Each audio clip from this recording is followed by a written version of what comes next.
Toro, how are you? Hello, I'm good. I'm just trying to figure out something real quick. Okay. Hello. Hi, Toro, how are you? Hello, everyone. Hello, Toro. Nice to meet Nice to see you. you again. I see Nisha there as well. Yeah. Oh,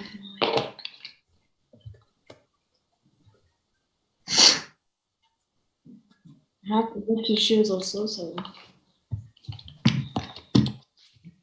Is Amithani here? Amithani? Yes, I'm here. Okay. Ramesh, Sharuti, Sharuti is here. Chaya? Not yet. Katie Kalogan? She is not here yet. Katie Kalogan is not here yet. Isabella Tovmasian. Sorry for the pronunciation. Isabella is here? Not yet. Priyanka, I'm just reading the names by order just to see if everyone is here. Priyanka is not here yet. Okay. Enrique Timothy. Enrique is here. I can't see.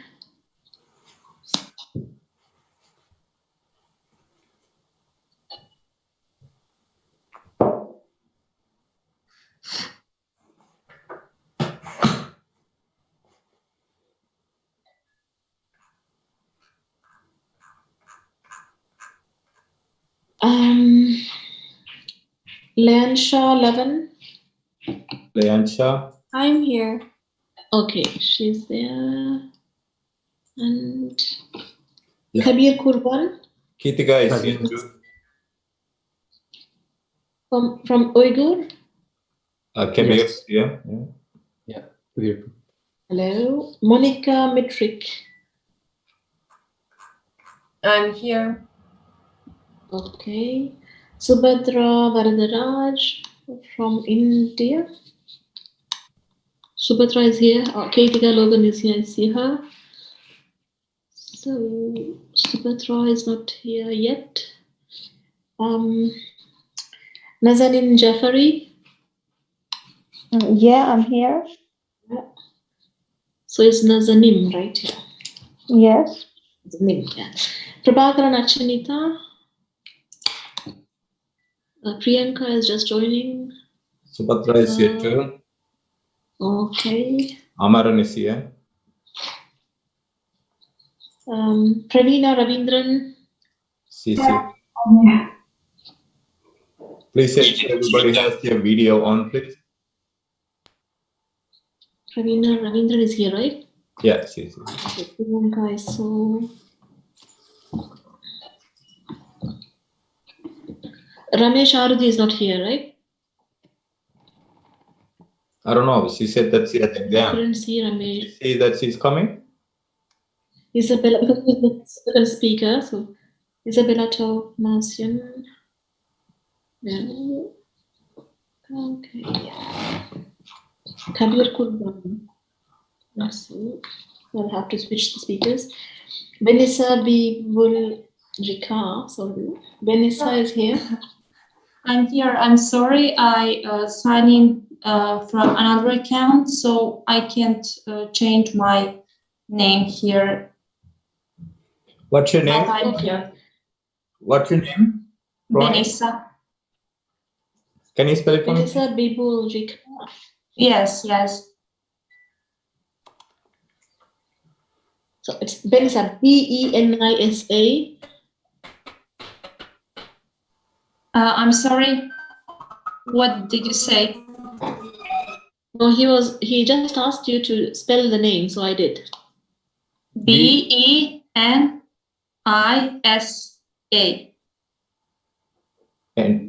So Amaran. Amaran is here. Yeah. Yeah, okay. Kingsley, Ajamo Etap Kingsley. Yes, I'm here. Okay. Jelena Veskokovic. I couldn't see. Sarah Stefan.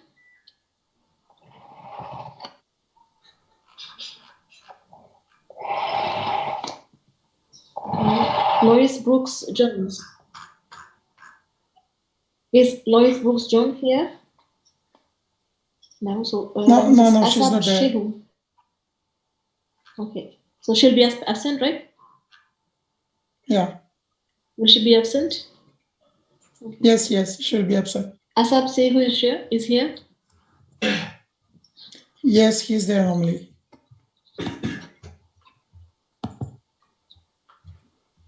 So Asad Shehu is here and Lois Brooks is absent, right? Yes. I think I have delay problem because Martin Simasek is here. Martin, are you there?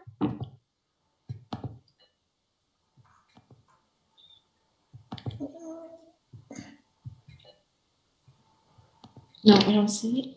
Tilakshi Siva Ganesan. Lakshi? Yes, he's here. Lakshi?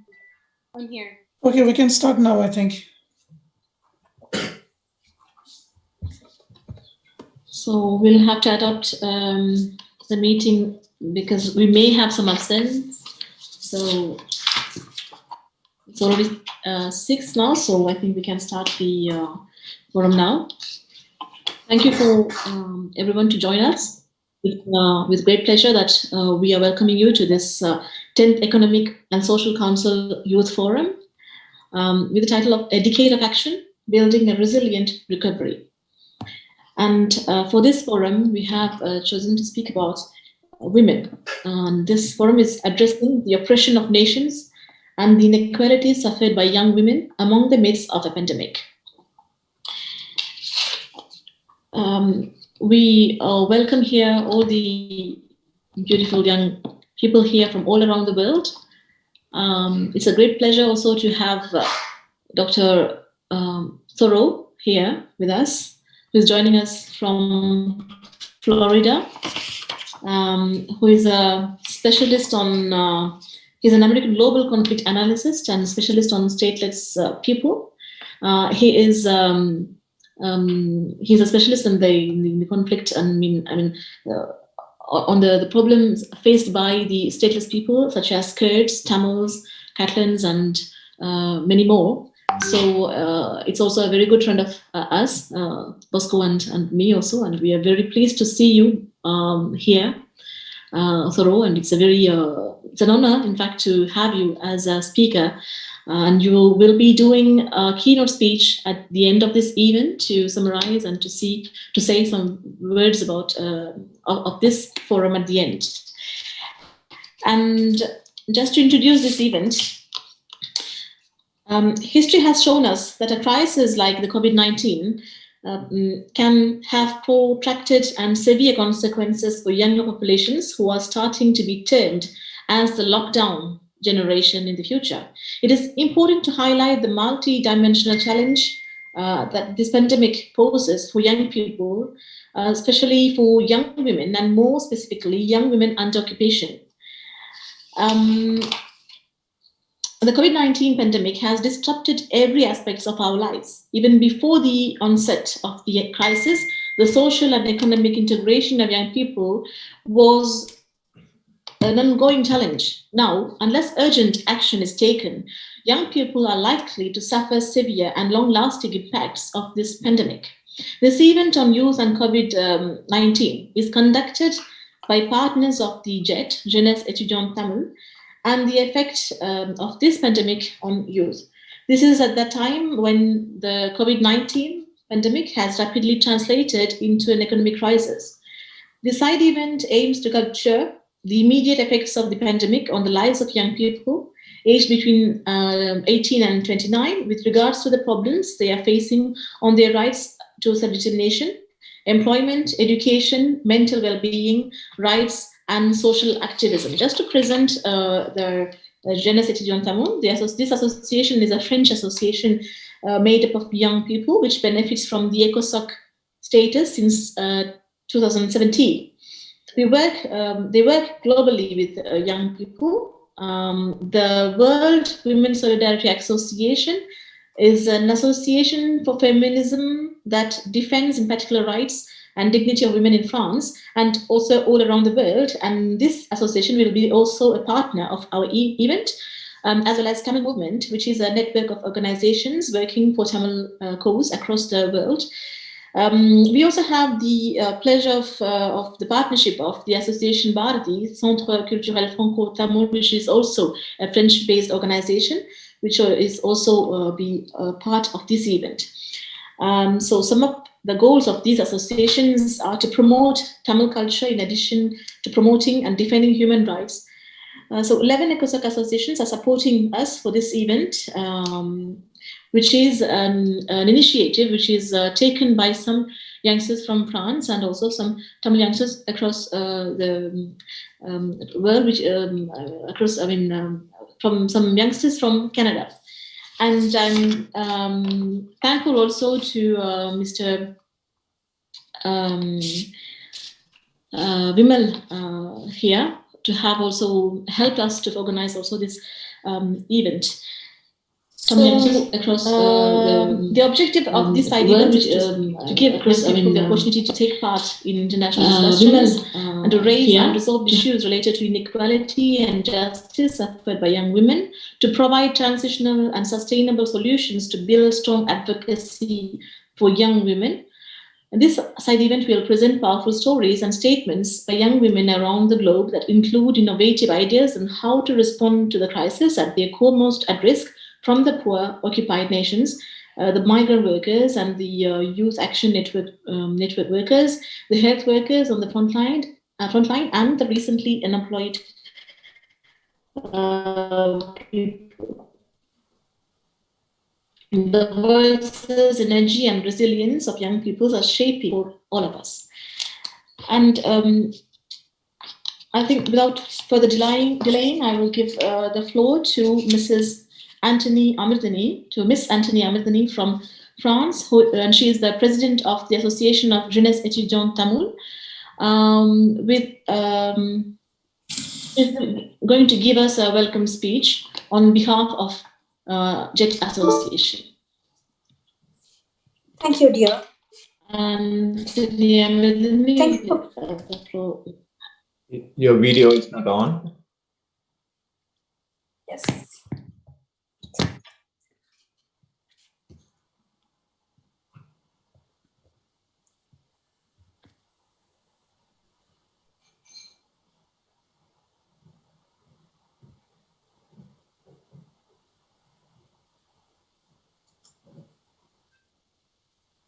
You have to unmute.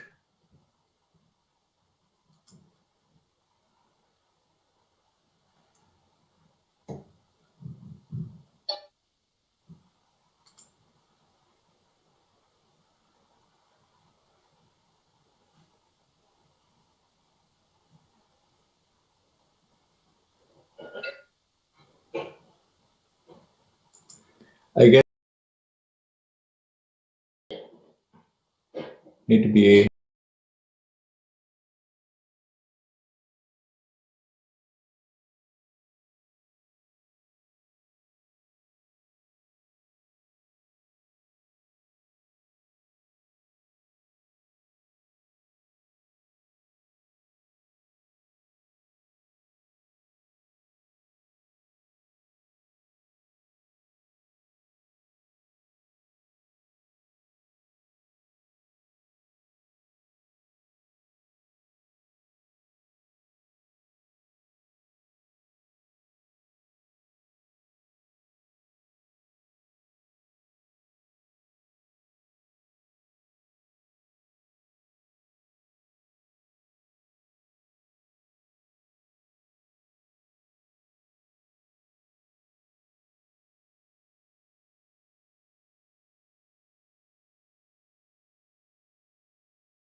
Ketika Lohan who is a human rights activist from Canada.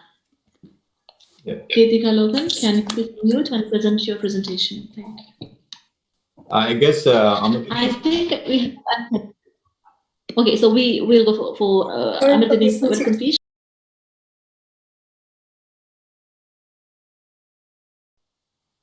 Dear colleagues, thank you for being there. A special thanks to Dr. Toro Redfu, who is a very important person for the nation who are speaking for their rights to self-determination. And he will give us a keynote speech. Association Jeunesse Étudiante Tamil, with support of World Women Solidarity Association, Global Tamil Movement, and net of organizations working for the Tamil causes across the world, and the Association Bharati Centre Culturel Franco-Tamil. Welcome all of you for this side events. This event is possible because of all of your volunteers, and we have, as every victim-based organization, a lot of organization problems, but as you all know, we are young, and we are also in the learning process.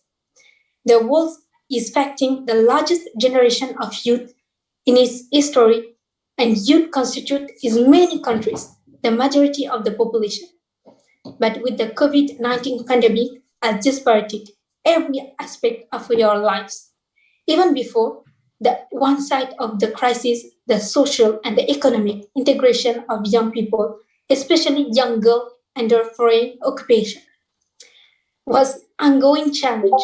Now, unless urgent action is taken, young people are likely suffering severe and long-lasting impact from the pandemic.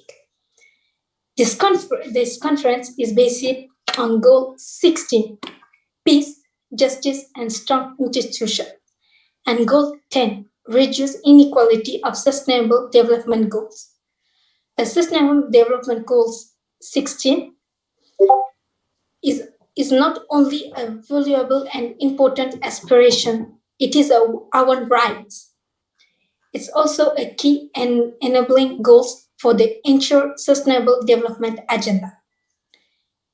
The 2020 Agenda will require action to secure peace, deliver justice, promote inclusive participation in politics, and beyond, and the constant effective. Accountable and inclusive institution, if the priority is agenda as a whole, you are in the wrong name. Sorry? Yeah, continue. Manu. I continue? Yeah. Okay. Young people should be seen as and often already our agenda of change. At the same time, young people face a wide array of development challenge, and their concerns are too often overlooked. This must be addressed urgently, and any attempt to build resilient governance must improve young people as key agents of change in their society and communities. Youth voice, action, and willingness to influence a decision-making process in particular are essential if sustainable development is to be achieved. And the Sustainable Development Goal 10 aims at reducing inequality within among countries. This SDG calls for the reduced inequalities in income as well as those based on age, sex, disability, race, ethnicity, origin, religion, or economic or other status within a country. Young people are often victims of multiple of interlocked forms of discrimination, frequently involving negative assumptions about age, capability, and respect. Youth face barrier to accessing justice and having equal opportunity, but at the same time, the positive roles of youth is acknowledged. For instance, the General Assembly, through a Doha Declaration, recognized the fundamental role of youth in improving crime and corruption and called open member states to reach out to young people, drawing on them a positive agent of change. Youth face significant barrier to participation in public life, which leads them to be greatly underrepresented in the decision-making and the development process. The result of the inclusion of youth is often that the needs and aspirations of young people are not equally addressed, and their contribution to development lost. Security Council resolution recognizes young people as a positive agent of change in peace and security, including the prevention of violent extremism, and the Security Council resolution put an emphasis on the needs of support to youth improvement and meaningful participation of youth in decision making. This session on Goal 10 and 16 seized the opportunity of bringing together young people, United Nations entities, member states, and other stakeholders at the UNESCO Youth Forum to raise awareness of this role of young people and leading progress on the implement of the Goal 10 and 16. Identify good examples of youth improvement and the participation, and to understand, to change and barriers for meaningful youth participation caused by the exclusion and human rights violation of young agents of change. This session will enable young women and partners to understand youth-specific needs in the context of the Goal 10 and 6, taking stock of policies and initiatives promoting peace, justice, accountability, and inclusivity in relation to youth, deepen the understanding of the role of youth in leading progress and enhancing accountability on Goal 10 and 16, provide youth-driven recommendation to stakeholders and policy process. Thank you. Thank you, Ms. Anthony Amirzani, for your welcome speech on behalf of Association Jeunesse Étudiante Tamil. And for the next program, I'm giving the floor for a dance, which is a traditional Tamil dance, which is called Bharatanatyam. And to present this dance, we have two beautiful dancers who are one of our speakers as well. This dance will be presented by Ms. Prabhakaran Archanita and Priyanka. Yoga Priyanka. Are you ready, girls? Yeah, unmute. Yes, we are ready. Maybe can we share the screen? Sure. Yes, please.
Priyanka, is everything okay? You are muted right now.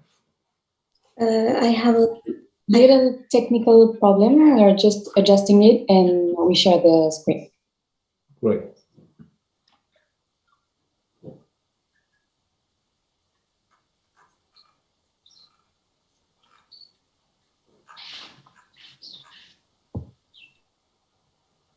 And in the meantime, Nisa, Vivian from Rwanda is here with us, right?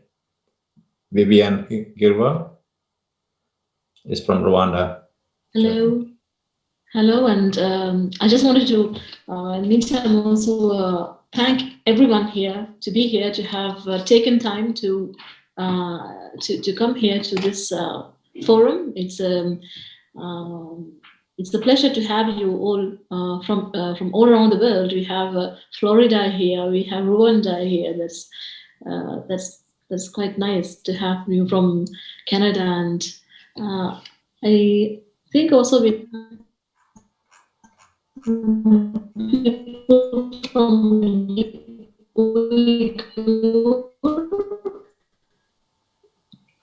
I think, Nisa, you have audio issues too. maybe I can give you some.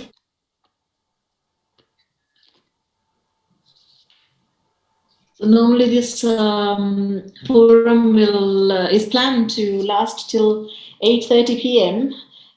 So we'll have around 7:30. We'll have the keynote speech of our special guest, who is Soro from Florida. And then we will have a question and answer time, which can last for approximately half an hour. And then if everything is right, it goes as planned, we shall be finished around 8:30, 8:40, I think. I'm speaking about French time. So is Priyanka and Artana ready for the dance? So they seem to be go delayed to the by next some speaker, technical then we problems. will go to the Shall next we move on to speaker. the next speaker? Okay, so we have a list of quite interesting themes here with I think can maybe begin with Ketika Logan from Canada, as I see her. Normally we are supposed to begin with Ramesh Sharati, but I can't see her. Is she there? Shaya is not here. Shardi, okay. Okay, so we can move on to Miss Ketika Logan, who is a human rights activist from Canada. She has already given us very wonderful speeches. I have seen her presenting many with energetic speeches about Tamil situation, and today we are pleased to welcome you on this forum. Welcome, Ketika.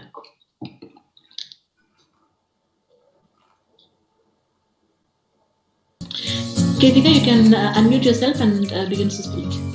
Thank you. Hello to my global friends. Thank you for having me. Thank you for being here, to listen, to share, and to speak for those who cannot speak freely themselves. My name is Ketika Logan, and today I'll be speaking about the future peace in Sri Lanka.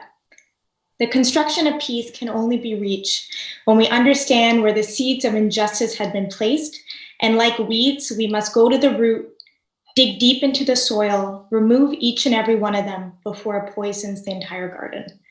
Article 1 of our Universal Declaration of Human Rights state that all human beings are born free and equal in dignity and in rights.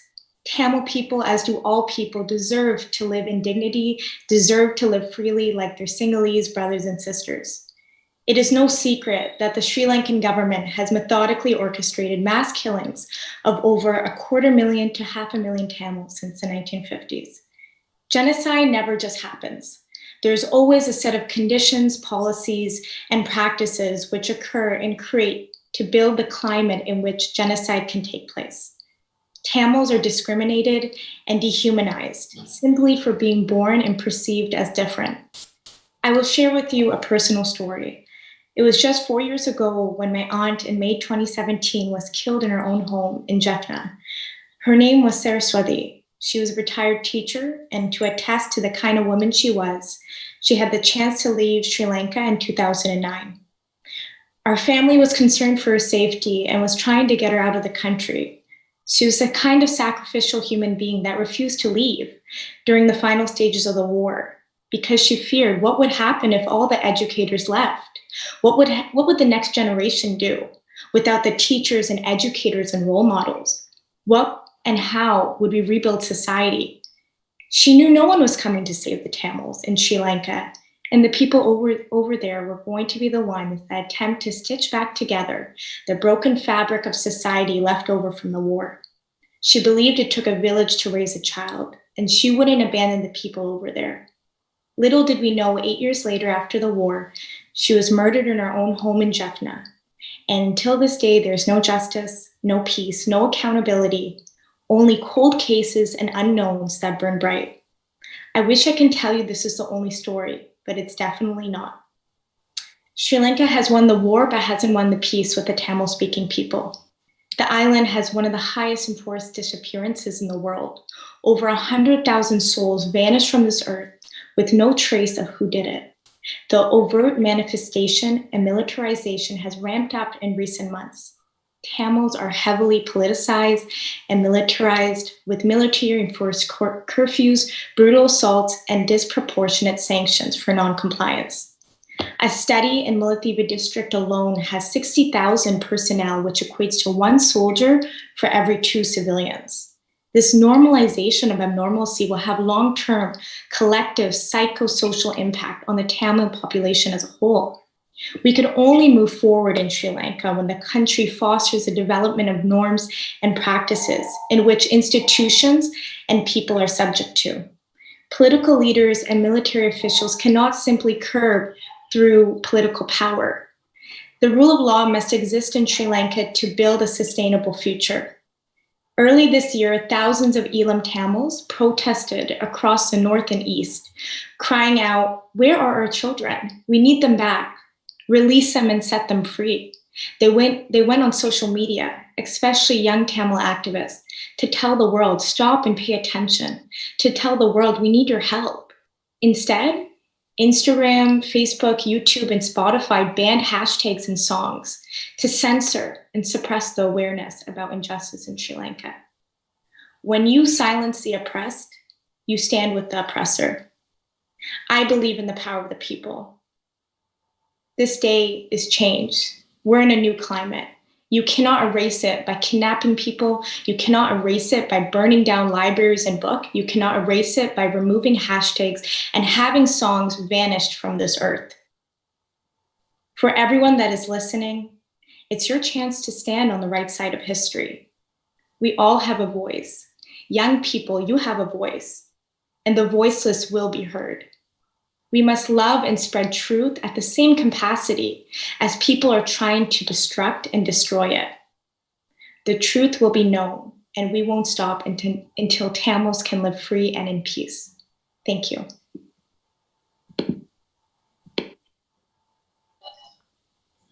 Thank you, Kirtika Logan, for your plugged-in speech about this testimony of Saraswati and many more like her. Now, without delaying, we are going to welcome back Priyanka and Artana, if they are ready. Are you ready, girls?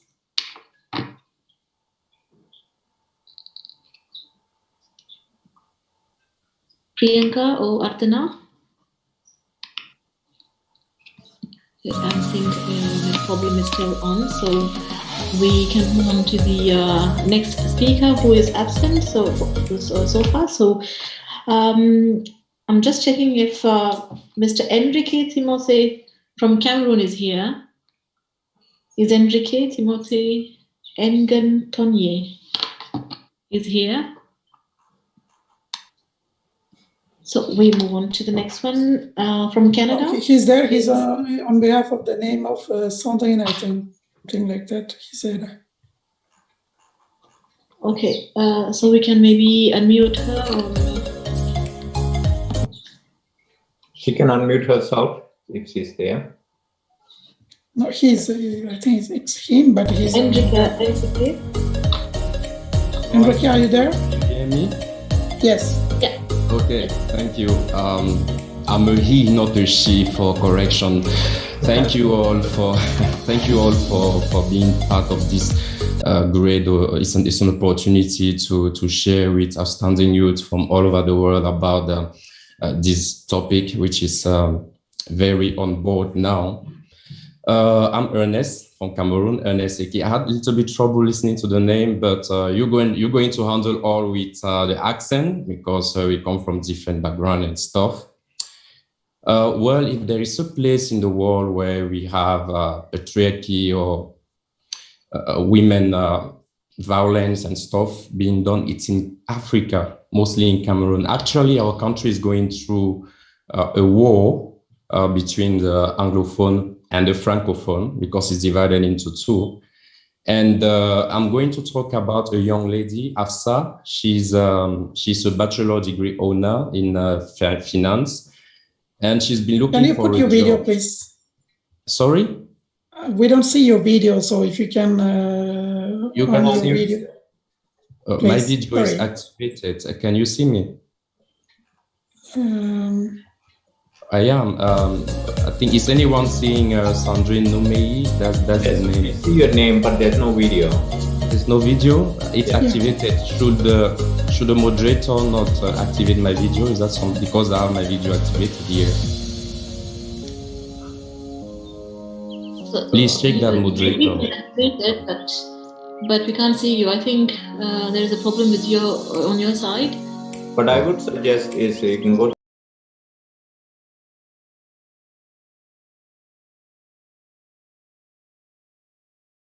Can you see me right now? Is that okay? No, because we don't see you. That's why it's better if you can, because it's very important to show. Exactly. Yeah. Okay, just after the next person. Thank you. Yeah. Just go out and then come back again. I think it will be fine. Okay, that's fine. Thank you. Thank you. So until Enrique rejoins us back, we can maybe move on to Ms. Kabir Kurban from Uyghur. I think I saw Mr. Kabir Kurban from Uyghur, a human rights activist from Uyghur. Kabir? Yeah. Yes, go ahead. Are you here? Yeah. Kabir, you are muted right now. Sorry about that here. Okay. My voice is coming in clear? Yeah. All right, awesome. Can we hear you now? Salam and hello, honorable viewers. Oh, hi. Okay, I'll start now. Salam and hello, honorable viewers and participants. My name is Kabir and I am ethnically Uyghur. I wanted to start my conversation today talking about my identity and the indigeneity to my land. In the last couple of years, I have witnessed many people give land acknowledgements, and without knowing the depths of such statements, I thought they were redundant. Now that I witness my own people undergoing a similar plight to the indigenous people of North America, my heart goes out to the elders of the indigenous people of Canada. I reside and work on the unceded territories of the Squamish, Tsleil-Waututh, Katsia, and Semiahmoo peoples, and my efforts in reconciliation stem from my deep connection to my own land. As a member of the Uyghur diaspora community, I have struggled with my own identity. For most of my life, I was not aware of the severity to which my people are oppressed. I was able to travel into my homeland and contact family members with relative ease. I would like to acknowledge that my understanding of the topic does not come through a professional training. I studied molecular biology and biochemistry, leading me into my career choice in teaching in late 2016. When my family lost contact with all of my relatives back home, it was the initial sign of concern. At first, I thought this was a nuance only my family was facing, but upon conversation with my Uyghur peers, I came to the realization that this was a systemic act. I was left scrambling for information. I had no contact with my uncle and his entire family. I was fearful not because I knew, but rather because I knew nothing. For years, I would advocate for more knowledge in pursuit of an answer. I want you to imagine the frame shift in my lifestyle. My priorities should have been focused on my own life, figuring out career choices and navigating through a seemingly regular career in university. Unfortunately, similarly to many Uyghurs around the world, we became activists, not because of choice, but rather through the inherent human desire to protect one's family. It wasn't until June of 2020 when I received one of the darkest phone calls of my life when my cousin called me saying that his brother, has been in internment since 2017, only being released on December of 2019. His call started off with a somber tone. When he mentioned that he was released in December, I knew there was more. I'm a man of pride and resilience. And when I got the news that my cousin is going to be locked up with an arbitrary and indefinite sentence, you could only imagine the river flowing through my eyes. Luckily, in the past few months, we as a people have been putting tireless effort towards a government recognition on an international level. The Canadian House of Commons has compiled a list of 160 sources that concluded the subcommittee received evidence from the credible witnesses that the government of the PRC is using extraordinary means to persecute and repress Uyghur and other Turkic Muslims in Xinjiang. The measures employed include pervasive state surveillance, prohibition and practice of religion and destruction of religious symbols, unlawful detention in concentration camps and other severe deprivation of physical liberty, forced labor, and forced disappearances, separation of families, forced birth control, and sterilization. I'm here offering my words today, not as an activist. I'm here pleading as a human, asking you to feel with me. Throughout my efforts in activism, I found it easier and easier to share my story, not because I am numb to the pain, but rather I have been able to share the grief. I hope my story does not bring too much pain onto you, and if it does, I am encouraging you to share this hurt that you are feeling, as it is through dialogues and connection that we can heal the pain in our hearts. Through cumulative effort, and only through a cumulative effort can we get to the bottom of this. The Uyghur people have been deprived in the occupied region, and they have been stripped of their identity. And for the diaspora community, such as myself, the same oppression has been leveraged overseas. I have met with many deniers asking me for physical proof. I pray that my family members never become this so proof that everybody wants to get to the bottom of. I am pleading to the humanity left in all of us. My question to the viewers being, what would you have done in my circumstance? And to all the deniers, I say, I hope and pray that you are right, but we cannot stop our efforts until there's complete transparency in the system. The CCP party has denied any account of genocidal acts, but according to Newslines Institute and their analysis of the Uyghur plight, the Communist Party of China has blatantly met every guideline in terms of what it takes to commit a genocide. I am fearful for the lack of knowledge that I possess about my uncle's whereabouts. I do not know what they are undergoing, and I will not make the claim that they are brutalized. But I do demand for a reconnection, as my mother has been longing for her brother, as my grandmother has been missing her grandchildren, as my sisters are missing our cousins. And for the one piece of proof that I do possess about my own blood and my dearly loved cousin, I demand justice. He's not a criminal, and I will stand by this statement until the government of China allows me and countless other Uyghur people in the diaspora to be connected with our families. I share this piece of anecdotal evidence, but I want to clarify that my experience as a Uyghur is not unique. My story in terms of intensity stands at the median, with some statements being less severe, but also many being much, much worse. We have read the reports of the testimonies of powerful heroes in our community, and all I ask for you is your attention and voice. The power has always and will be with the people. So as a person of the people, this is my plea. Thank you.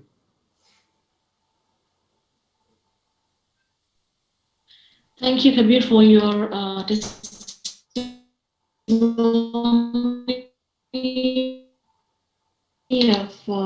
of your telling, and you're speaking about the transparency of the system, and that we should have more transparent process. And you were speaking about your uncle's whereabouts and your family's desperate to seek them, and unfortunately you are not alone, should we say here. Because I'm sure in this forum many other people have recognized themselves in what you have said. And now if Priyanka and Artana are ready, we can maybe move on to the dance. Yes, thank you very much. We are going to share Bharatanatyam dance about the god of dance, Nadaraja.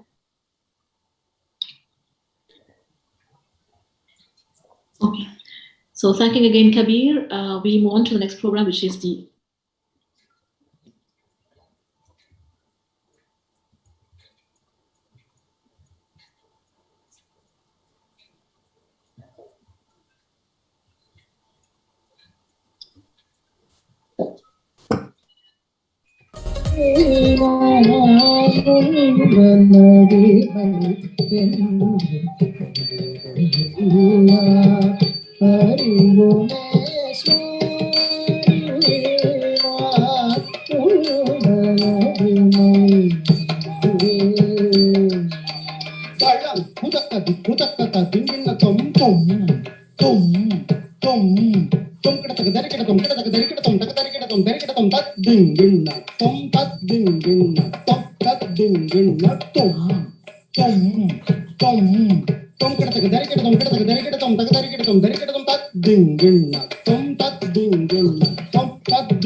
Tom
Please unmute themselves, please.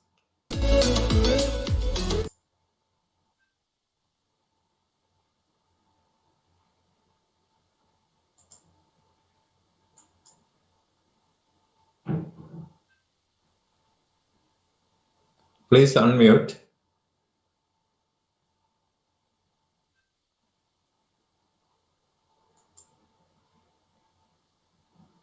Can you please unmute? Nisa, Bosco?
Thank you, Atana and Priyanka, for this beautiful dance, but unfortunately we were unable to enjoy it in its full form because as you have maybe noticed, we have some net problem, maybe because it's overloaded here, so this dance was interrupted with many technical problems, but we can imagine that this it was surely good dance, but we couldn't see. We're really apologizing to the viewers here for not being able to produce this in a correct form. So this dance having been performed with many thanks to these two beautiful ladies, we move on to another speaker. I'm moving according to the people who are here, so I can see Ms. Monica Mitric. Are you here? Monica Mitric from Montenegro. She is the representative of Mladinfo. I'm sorry for the pronunciation. From Montenegro. Can we have your speech, please? Yes, so once again, I'm Monica Mitric from the organization Mladinfo Montenegro. And I'm really happy to be here and to talk today with you about these important topics. So human rights are something that we have struggled with since the day of their creation. Guaranteed for everyone from the day we were born till the day we die. Since the day we started respecting them, we started violating them. There is no time in our history where and when the majority of the human rights were respected. Each nation lived a happy life and there were no majorities and minorities when and where all of us were friends and family. Pandemic has made realization of these goals even harder. COVID-19 stepped up and life in 21st century became, for some of us, a nightmare. I would like to say that there is no need for talk about gender equality, but unfortunately that would be a huge mistake. Just in my country, there are hundreds of selective abortions per year. Women earn less, hold less secure jobs. We are more likely to be employed in the informal sector, and 95% of the abuse victims are women. And all of this without COVID-19. And then the world turned upside down, self-distance, mass quarantines. Doesn't sound okay for anyone, especially to the minorities. The impacts of COVID-19 are exacerbated for women and girls simply by the virtue of their sex. First of all, we have double burden of women. Besides learning or working, women need to do the housework.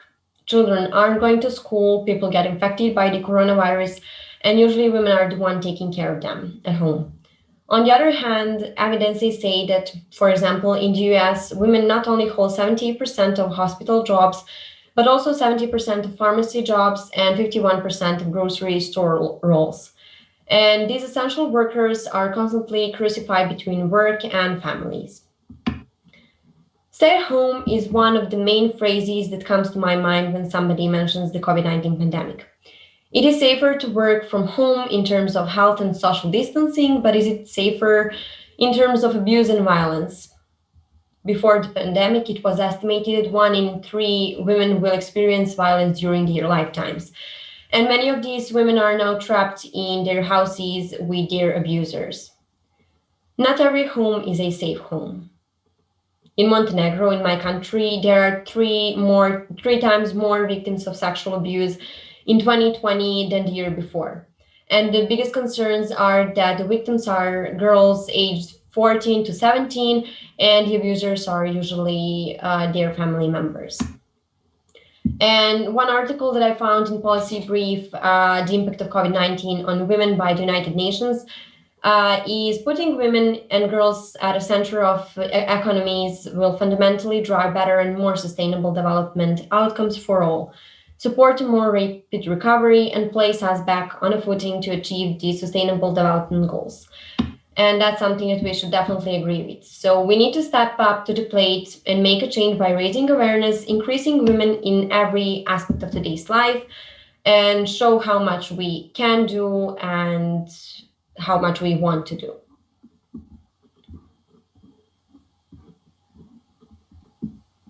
Thank you, Monica Mitric. To join us from Montenegro, you have presented your view about this. The women being sexually abused by their family members themselves. We note this point that they are not even safe at home. Thank you for your intervention, and now we move on to the next speaker. And Now I call upon Miss Liansha Lavan. Are you there? Miss Liansha Lavan, a human rights activist from Canada. Liansa Lavan is from Florida, USA. All right, okay, so sorry. So is Liansha here? Can we see Hi, her? I'm here. Hello. Okay. Thank you, Liansha. We are waiting to hear your speech. Thank you for having me. I'll be speaking on the COVID-19 responses and the youth parts in prevention and dialogue. A new strain of coronavirus was first documented in December of 2019. After further research, it was labeled as COVID-19. It was dangerous and possibly deadly because it was a virus that primarily targets the respiratory system.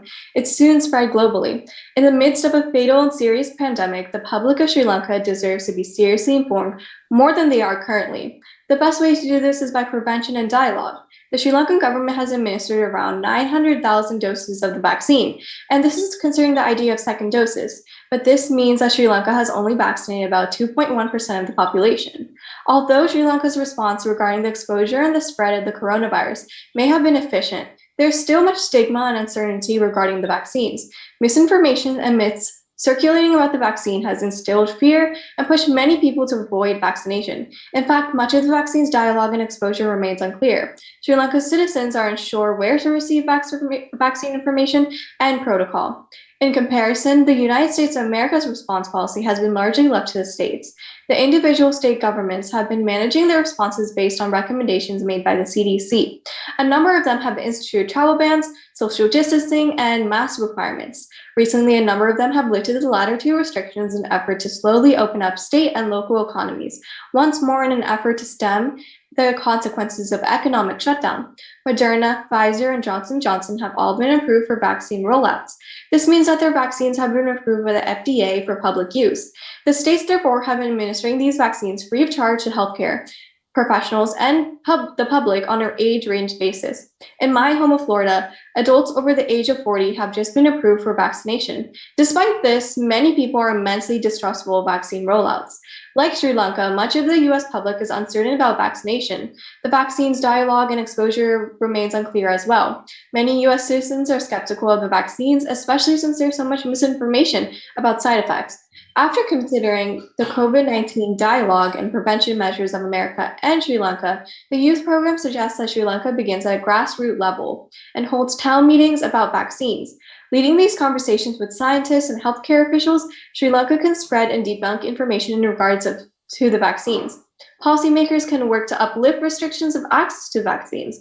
This reason being is we want to make vaccines as accessible as possible. If youth programs are involved in both of these approaches, then they can take to social media and help spread the word about vaccines to other youth. Or better yet, it is impossible to make youth groups with this specific goal of spreading awareness. Thank you.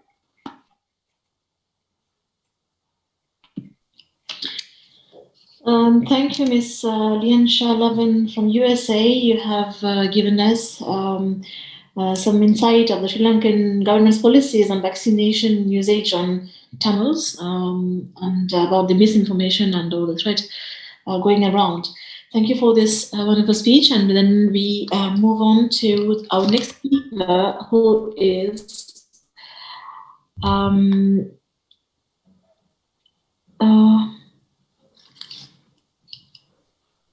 Ms. Nazanin Jafari from Iran is here. I saw her just before. Ms. Nazanin Jafari. She's a representative of Paybande Gold Nargis. Ms. Nazanin Jafari, the floor is yours.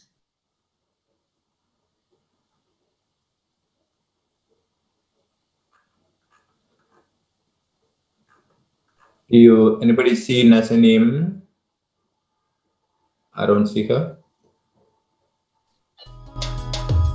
I have seen her and have spoken with her just before, so... She came, but right now I don't see her. So are you there, Ms. Nazanin Jafari? I don't think she's here. Okay, so moving on to the next speaker. No, she's here. She's here. She's here? Maybe we Yes. can. Yeah. So. Yeah, we are here to listen to your speech, Miss Jafari. Yes. Do you have my voice? You don't have your video, but we can see you. You can turn on your video. How about now? Perfect. Perfect. Okay. Hello, everyone. Yes. As you know, I'm Nazanin Jafari from Iran. I'm going to speak about genocide for you.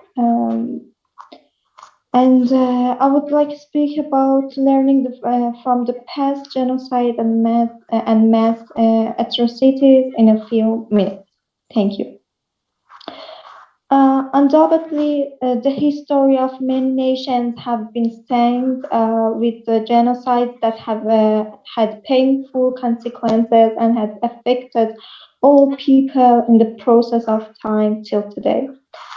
The history of my country, Iran, has witnessed different types of national and religious mass killing, such as a horrible attack of Mongols.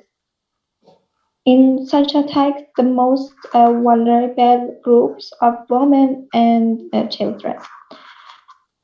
In spite of ratifying genocide as international crime by UN Convention after World War II and making commitments for those who signed, also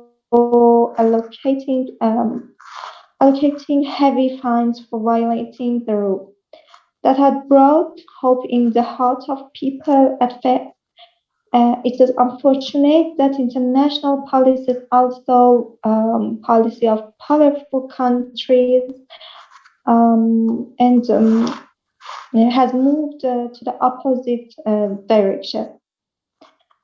Repetitive genocide and atrocities in countries like Rwanda, Bosnia, Myanmar, Afghanistan, Syria, Iraq, Libya, Yemen, and even progressing countries like China is frustrating.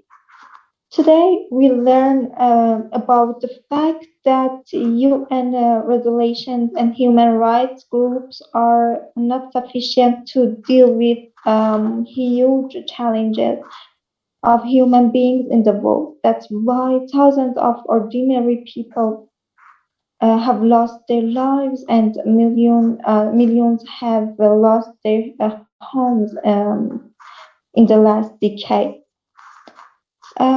The doctrine of international liberalism and policies of powerful countries creating deep gaps and between developed and undeveloped countries and providing imbalanced wealth distribution are really distressful.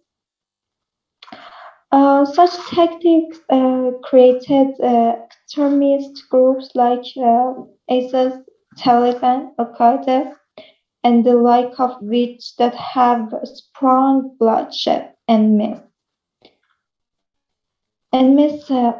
slaughter throughout the whole world.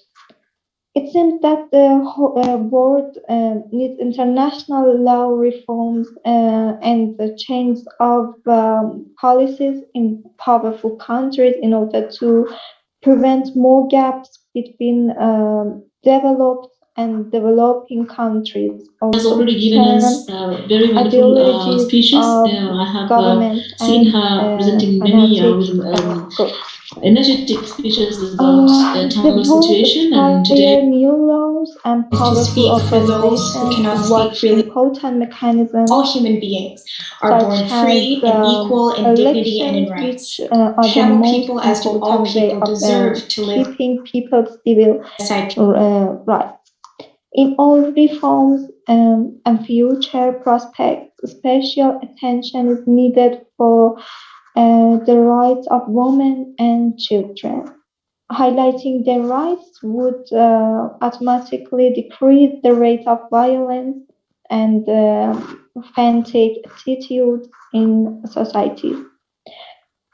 The other most important part of democracy is the recognition of the rights of religious and ethnic minorities, which is extremely emphasized Russians philosopher. The vote should finally accept the rights of minorities. Why not choose wise and peaceful approaches to prevent hate, genocide, and bloodshed? In our point of view, the vote can be better prevent genocide and atrocities in investing in sustainable development and peaceful means to bring humanity together. Finally, as the representative of the young generation, I hope to see changes in foreign policies and the socio-political culture in order to completely eliminate violence, especially in most extreme from genocide. I hope to live in a world full of peace and prosperity for people of nationalities, races, and religions. Thank you all.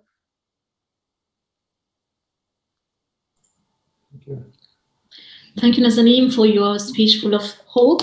And we note your speech is around genocide's painful consequences, especially in Iran, and its direct consequences on women and children. And you draw our attention on the special attention needed on women and children to build a just society. Thank you for this speech full of hope and full of hope. So now we move on to our next speaker, who is Priyanka, Yogaraja Priyanka from France. She is a representative of Association Tendril and a women rights activist, and she's also a well-trained Bharatanatyam classical dancer. And we had the privilege to see her dance just some minutes ago. So, Priyanka, are you ready? Yes. Priyanka, yeah. Thank you. So I would like to talk about Balachandra Prabhakaran, the third child of the LTTE leader Prabhakaran.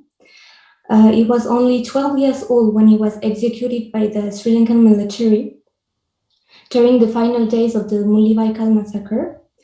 He was one of the thousands of children killed by the Sri Lankan military. Leaked trophy photographs taken by the Sri Lankan soldiers showed the child in their custody sitting on a bench with removing a sword in his hand, and having surrounded songs by vanished sandbags from in this what earth looks like a fortified army position. until Tamils can live free and in peace. The images were taken Thank you. in May 2009 at the very end of the Sri Lankan government's operation to crush the LTTE, an operation which had launched a bloody, decades-long insurgency against the state that led to the death of more than 147,000 people.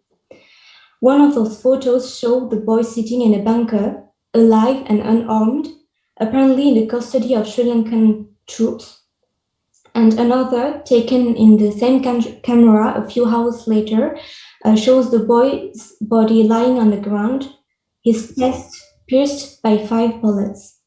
The authorities always say Prabhakaran's son was killed in crossfire as troops moved in to take the LTTE's last stronghold, located in the scrap of coastline near Mullaitivu in the northeast of the country.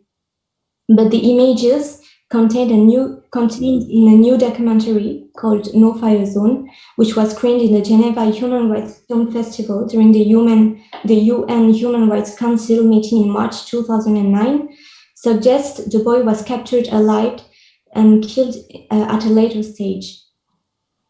A forensic pathologist who examined the later images with the filmmakers said that the boy was shot 5 times in the chest. Furthermore, propellant burns around the wound suggest he was shot at a very close range. Sri Lanka has always insisted it did what it could Sri Lanka has always insisted it did what it could to ensure no civilians were killed during its operation against the LTTE. Yet a team appointed by UN Secretary General Ban Ki-moon found that up to 90,000 people may have been killed. Channel 4's Killing Field director, Callum McRae, wrote last week, "A 12-year-old boy lies on the ground. He's stripped to the waist and has 5 neat bullet holes in his chest. His name is Balachandra Prabhakaran and is the son of the LTTE leader Bellu Pillai Prabhakaran." However, the government has taken no significant steps to undertake impartial and credible investigations of these alleged violations. It says the Sri Lankan authorities had not reported any criminal prosecutions for serious rights abuses committed during the final years of the conflict. Indeed, thirst for impunity for these abuses has been total. In 2013, Channel 4 had said that it had a sworn affidavit of an officer who said that the child, along with his bodyguards, were sent to the army to surrender, but they were interrogated to get the whereabouts of Prabhakaran before getting shot. With documentary evidence and forensic analysis, the channel has now proved this claim. It is difficult to imagine the mindset of an army in which a child can be executed in cold blood with apparent impunity. It also raises extremely difficult questions for Sri Lankan military. With every month that passes, the evidence of systematic execution of prisoners grows. The pattern of apparent sexual violence against female fighters is disturbing in extreme. Thank you.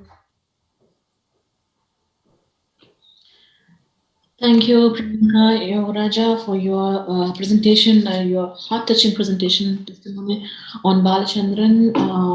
I guess if he was left alive today, he'd be your age now. So it's normal that you feel sad about this and that you are touched by this testimony. And this is a part of it's a vulnerable population of this planet with women. So this is also youngsters and children and women are the most affected by genocidal government in Sri Lanka and also elsewhere in this planet. So thank you for this, for reminding us of this heartful testimony. And now we move on to the next speaker, who is Mr. Enrique Timothy Ngentonye from Cameroon. He is a human rights activist from Cameroon. The floor is okay. Thank you all. Good evening. Thank you for having me in here. It's Mr. Ekie, Ernest Ekie from Cameroon. So the activist Mrs. Lady Ngoma Ngepese wrote in one of her books, saying, "No truly peace and development can be achieved if ladies are left aside. This is valuable both for Africa and other continents." Before COVID-19, these inequalities between women and men already existed. COVID just accentuated it all. Before COVID, it was close to impossible for a lady to get a job, become entrepreneur first of all, because of our cultural background in Cameroon. There are still girls today who can go to school. Some of them get married at early as 14 years old, making them housewives or to mother kids and cook for their husband, and told not to partake in men's meeting. Is that bad? The shameful outcome of it is that they are seen as less able in the professional domain. That's the story of Afsa, I was just saying a while ago, who left her courtship to follow studies with a bachelor degree now. In a desperate search of job, she has been faced to general directors asking for sex before being enrolled in the company she applied to. So she knew if it started that way, it wouldn't end. Afsa decided and reported to us in our meeting that if that was what it meant to work, she preferred to be openly a whore or a prostitute. Today, she's been followed up and by our association and her entrepreneurial initiative to produce local soap just to wash hands. She's trying to get the head out of that. We decided to create a petition and a movement, which you can see online is still available, Man Stop Man, calling on men to stand by women and say no to gender-based violence. It has been long seen as a ladies' fight or a just for girls' fight. But like I said before, Miss Lady Ngomangipesi wrote, there's no true development if girls or ladies are left aside. It's valuable for Canada, for Africa, for Europe, for wherever. So we call on men to sign the petition with ladies too, in order to stand and say, like a man can really talk to a fellow man and say, no, stop making violence, gender-based violence to a woman and stuff. We've launched it, you can check it online. Hopefully, I hope we're going to have a WhatsApp group where we can all share about these issues. So unfortunately, the story of Afsa, who is now entrepreneur and has left prostitution, is not quite the same for all ladies around the world. Some of them just try to go through their weight in order to affirm who they are or who they want to be. So the COVID-19 has just come to accentuate everything today. A woman can go out in our country. One of the cankerworm disturbing it is corruption. So here, if a lady basically needs to undress herself to get whatever she wants to get. So this is unfortunate. And the initiative of today is really encouraging in order to encourage ladies both in Africa and other parts of the world to get out of this. So talking about the environment, Barack Obama wrote in one of his books that we have a legacy. This earth is not ours. We have it. We are borrowing it to our children coming ahead. So we ought to take care of this legacy we want to give to our children coming ahead. This starts by little action as small as not throwing plastic in the sea or not throwing plastic on the road. It can start with little actions. On that, we have a couple of videos we've made. We can share with all of you in order to encourage yourselves. So thank you all for this, and I hope we're going to have this on a daily basis, not just waiting for the next ECOSOC event to share about this issue. Thank you all. Thank you, Ernest. Nisa, I have a kind request to all the participants who are in here. I would basically humbly ask everyone, when your speech is finished, please stay until the end and listen to the other speakers. That will be only fair. Please don't leave after your speech finished. Because we have people from Rwanda, people from different parts of the world here. They want you to hear their voice, and I humbly ask them to stay, even if your speeches are finished. Thank you. Of course, not to miss our keynote speech from our guest speaker, who is Dr. Thoreau Redcrow from USA. Thank you, Bimal, for reminding this. And now, thank you, Ernest, for this speech and the story of Hassa, who has been sexually harassed at work. And we know that you are launching a petition calling men to stand by women who are sexually harassed, and you're acting, and we congratulate your this initiative against gender-based violence, and we will be pleased to help you also if you can post us to Bosco or to me here the reference where we can sign this petition online. And now I was announcing, in fact, initially Enrique Timote from Cameroon, but we had instead Mr. Ernest Enrique from Cameroon, so maybe we can have Enrique Timote later. So now I'm inviting Ms. Subhatra Varadaraj, if she is here, to unmute herself to present her speech. Subhatra Varadaraj is a human rights activist from Tamil Nadu in India. Welcome, Subhatra. Hi. Hello, everyone. I'm Subhatra Varadaraj. I'm from India. My speech today is going to be about envisioning 2030 Goal 16, peace, justice, and strong institutions. As the world enters the last decade available to deliver the 2030 agenda, there is this question in our mind. Will there be more peace in the 21st century? Because that is exactly the century where we live, and that is why we are interested in this question. Right now, we know that we have both war and peace at the same time, but in different countries. As we gather here, we have ongoing wars in many countries around the world, with thousands of people being killed, and we realize that we can only have this gathering, have this very interesting speeches, because we have peace right now where we live. Now, with the wake of COVID-19 disease, achieving peace is on threat. The most noteworthy and destructive challenge to the development, growth, well-being, and the very survival of countries around the world I see is violence in many forms. Fatalities resulting from armed conflicts, as in Sri Lanka and some parts of the world, which caused mass displacements within countries and across borders, resulting in huge humanitarian crisis, which affects all aspects of development efforts. Young people like us are more vulnerable to all forms of violence crimes, sexual and gender-based violence. 43% of all homicide globally involves young people between 10 and 29 years of age, and children make up a third of human trafficking victims worldwide. Violence against children threatens their survival as well as their emotional well-being and their future. It is widespread and remains a harsh reality for millions of children in India. Over half of the world's children have experienced severe violence, and 64% of these are in South Asia.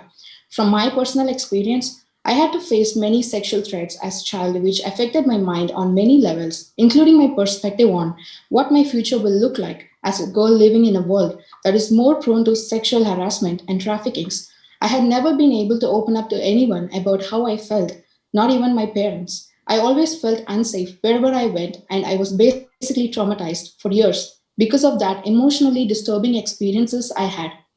But I had to overcome it at some point. There are millions of children worldwide from all ages who suffer violence, exploitation, and abuse every day, which can also result in promoting violence behavior in them. While everyone is concerned about maintaining social distance to prevent the spread of COVID-19, not much attention is being paid to the plight of people confined in abusive spaces. Since the pandemic started, in the first week of April 2019 alone, the Indian government's child helpline received more than 92,000 SOS calls reporting child abuse and violence at home. The global economy is crashing down. The collateral damage of COVID-19 has been in the form of excessive financial and professional stress amongst people. Due to lack of control over their life in such pandemics, the frustration faced by these people often results in the most vulnerable groups, like children, being targeted. While the adults are struggling to make both ends meet amidst this catastrophe, children, on the other hand, are too immature to fathom such things. Children are too fragile to handle this sudden change in their lifestyle, which makes their proper rehabilitation into a new way of living all the more necessary. All the children have the right to grow up in a safe environment free from violence. Yet, even at this stark moment when the 2030 agenda seems threatened, SDG 16 still represents the best strategy for delivering peace and justice through proper developments. The global community should increase investment in child welfare and peace building to ensure COVID-19 does not compound existing conflict, foster the condition necessary to avoid child abuses, and lay the foundations for the delivery of the SDGs on a sustainable basis. Children are the future of our society, and child abuse is extremely dangerous as it has the potential to traumatize an entire generation. Young leaders like Malala Yousafzai and Greta Thunberg have time and again shown us that the younger generation can make a difference through the might of their willpower. All they need is someone to listen to their voices. They are the most vulnerable of the society, but at the same time, also the most precious asset. It is high time we give the children the care they deserve and the protection they need. Thank you. Thank you, Subhatra, for this testimony. Your personal experience also of such violence against children who become fragile after such violence. And thank you for this wonderful speech in which you reminded also Malala and I like particularly your conclusion when you say they need someone to listen, and your voice is being listened here, and we hope that we can build a better nation listening to children. For our next speaker will be, I'm calling upon, I hope that this person is here, is Medellin from Peru is here. Medellin, are you here from Peru? She's here. We are not hearing Denisha, on n'entend pas. Ah. On m'entend pas là maintenant? C'est bon. Okay. I'm just calling upon Medellin from Peru. Are you here? Can you please unmute yourself to present your presentation?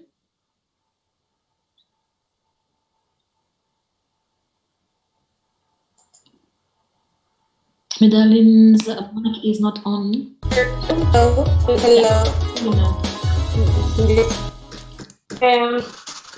Want to begin in Spanish because my English is so basic. You me escucha? Is listen to me? Yes, we are hearing you. Okay. Bueno, mi nombre es Medellin Palma Villa. Soy una mujer, una joven afroperuana.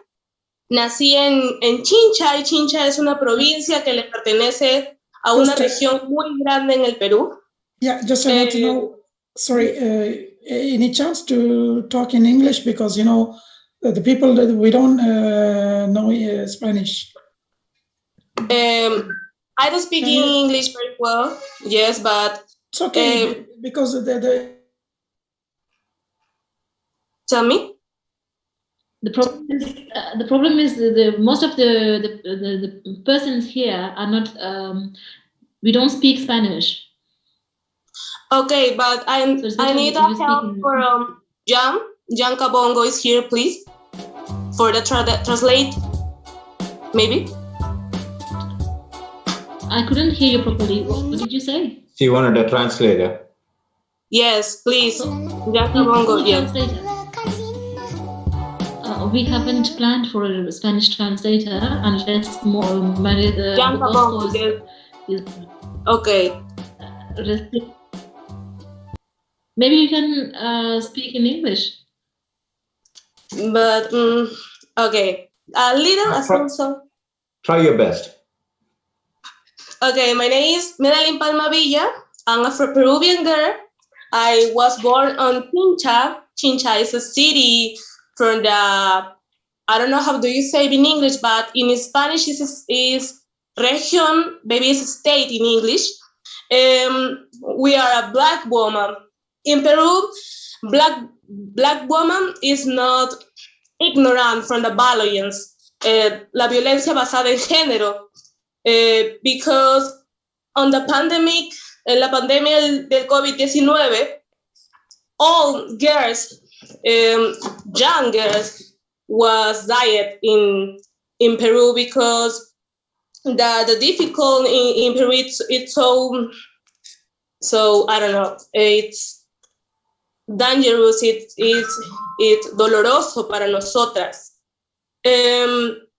En Peru Peru have laws from the violence, but all the time girls, little girls was died for that. I have this studies for the violence, but it's important say because Peru it's a beautiful country, but have problem like all countries of the world. But it is important when you talk about the Afro-Peruvian girls, most young Afro-Peruvian girls, because we don't have the necessary, we don't have the education necessary from when to be a professional. When in Peru, when you don't have education, a basic education, you don't must be all people. Tú no puedes llegar a ser profesional, tú no puedes llegar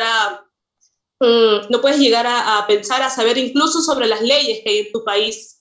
Es por eso que durante la pandemia del COVID-19, muchísimas mujeres y niñas desaparecieron, fueron asesinadas.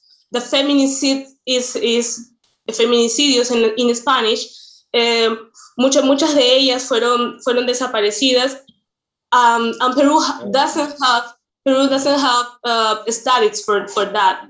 Medellín, yes. Disculpe, Medellín puede hablar en español. Janet puede hacer intérprete en francés, por favor. Okay. Elle peut parler en espagnol. Janet est là, elle peut traduire en français. Alors, je pense que la grande majorité des gens peuvent parler. Il faut laisser la personne s'exprimer quand même. Oui. Ok. Les contaba que Perú no tiene las estadísticas exactas de cuántas mujeres y niñas han desaparecido durante la pandemia, cuántas han sido asesinadas a manos de sus agresores.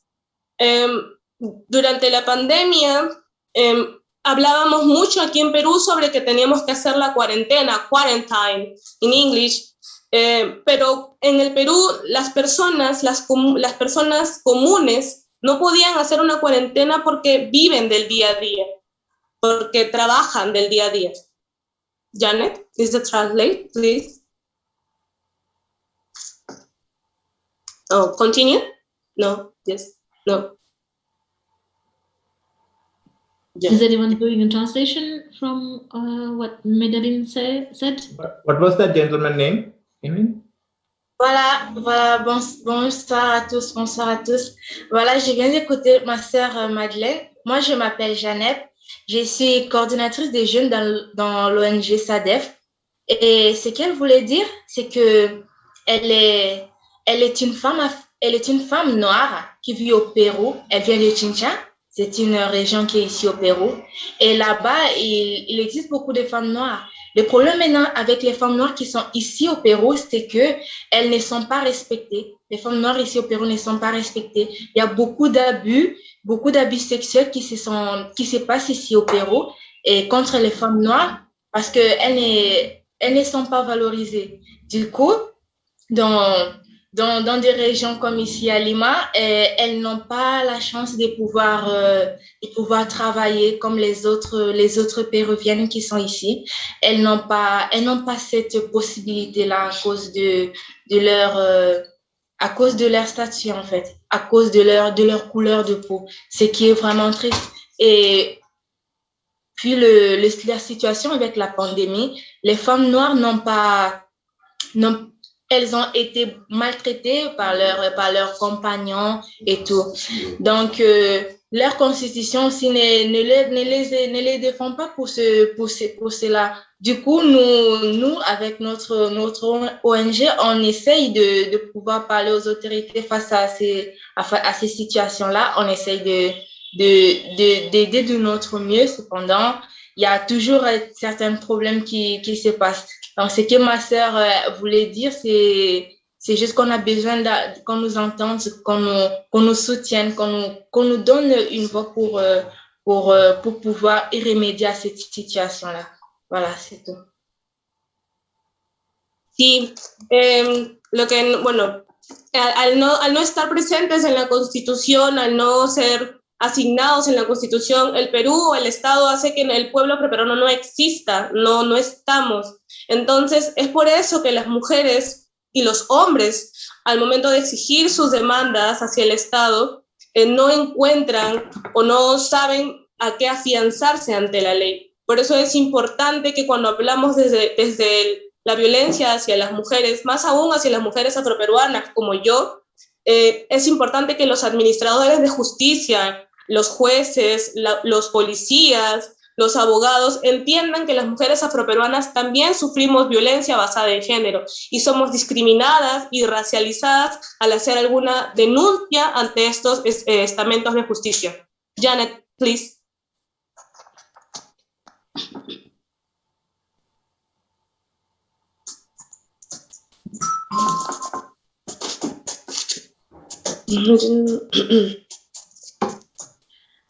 Janet, can you please translate also in French so that at the end I maybe try to translate it into English then?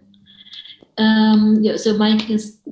Voilà, elle vient elle vient de dire que les hommes noirs ainsi que les femmes aussi sont maltraités en fait. Et dans les institutions aussi, elles sont discriminées. Elle est discriminée dans les constitutions péruviennes et cela les rend tristes. Elles subissent des violences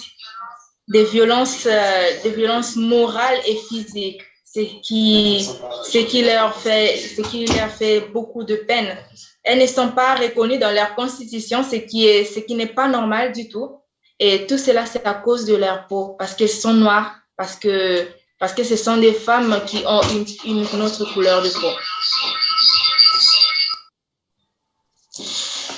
Lo que se recomendaría o lo que podríamos hacer nosotros, los jóvenes afroperuanos, desde nuestras disidencias y desde nuestro activismo, sería hacer un trabajo intergeneracional. Nosotros le llamamos al trabajo intergeneracional hablar sobre todas las edades. Hombres y mujeres de todas las edades deben trabajar conjuntos y también hablar sobre la interseccionalidad. La interseccionalidad es lo que nos permite a nosotros, los hombres y mujeres afroperuanos, hablar desde nuestras diversidades. Somos mujeres afroperuanas, somos hombres afroperuanos que tenemos violencia, sufrimos violencia basada en género y obviamente el racismo no es ajeno a nosotros porque consideramos también que el racismo es una forma de violencia.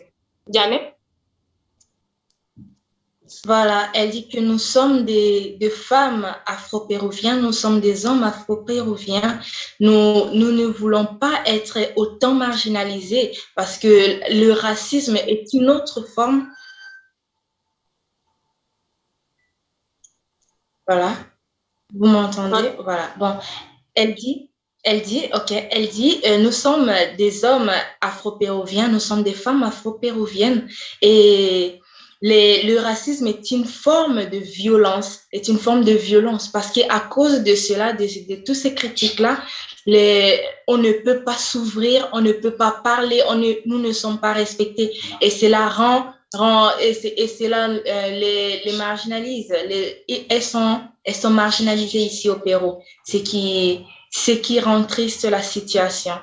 Donc, elles aimeraient avoir plus de voix dans cela pour parler, pour s'exprimer, être ensemble. C'est ça, en fait, et c'est ça aussi l'objectif du développement durable. Nous voulons cohabiter ensemble, nous voulons être ensemble, vivre ensemble pour favoriser la paix et la sécurité. Para finalizar, es importante que hablemos que las personas que hemos sido históricamente marginadas y segregadas, más aún desde mi ser peruana, más aún desde el Perú, es importante hablar que el racismo y todo tipo de violencia ha permitido o ha hecho que muchísimos de nosotros no podamos acceder incluso a los servicios básicos. Cuando hablamos de violencia también tenemos que entender que las mujeres violentadas debemos ir a un servicio de salud de calidad. Los jóvenes afroperuanos también desean tener un trabajo, pero tener un trabajo digno. Tenemos derecho también a una educación de calidad y todo eso está dentro de nuestra Constitución, que es un documento principal en nuestro país, como lo es en todos los países democráticos. Entonces, es importante considerar que la violencia basada en género, la violencia hacia la mujer y el entorno familiar, como se le llama aquí en Perú, nos afecta día a día, desaparecen mujeres y no queremos ese futuro para las jóvenes y niñas en el Perú. Janet. Voilà. Elle dit, durant toute ma vie ici au Pérou, j'ai eu à voir les femmes et les hommes afro-péruviens qui ont souffert. Et à cause de cela, ils n'ont pas de travail digne de ce nom. Et cela les pousse à faire d'autres choses qu'ils n'ont pas prévues. Donc, leurs rêves sont détruits à cause de cela. Ils n'ont pas la possibilité d'avoir un emploi digne, d'avoir... ok. Voilà. Ils n'ont pas la possibilité d'avoir un emploi digne. Ils n'ont pas la possibilité d'avoir des soins médicaux. Tout cela est très triste. Et ces femmes-là qui sont aussi dans cette situation-là, elles sont tristes en fait. Voilà. C'est ça que... Thank you. Since we have so many speakers around the world waiting for, they all had about 5 minutes, and we would like to say that, make it short. So I think I can maybe translate it into English with some, I have just noted some key elements of your speech, but I have noted that it's a testimony of, which was translated by Janep here. You were speaking about Black women and their problem with this, the color of their skin. And due to this black color, they are marginalized from society, and thus their situation, daily life situation is affected, especially in this pandemic situation, because they are ill-treated by their own companion, and when they are facing some domestic violence, they can't even go to complain and have proper measures done against that. So the NGO that is presented by Janep and Medellin trying to help these women, and what they want is some support to make this problem be solved.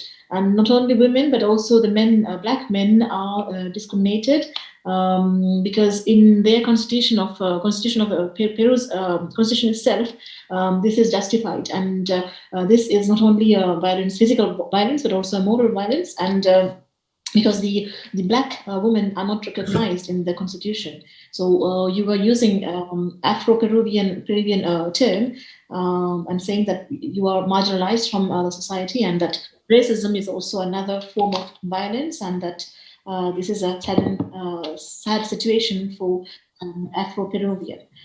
So thank you for your speech, and thank you to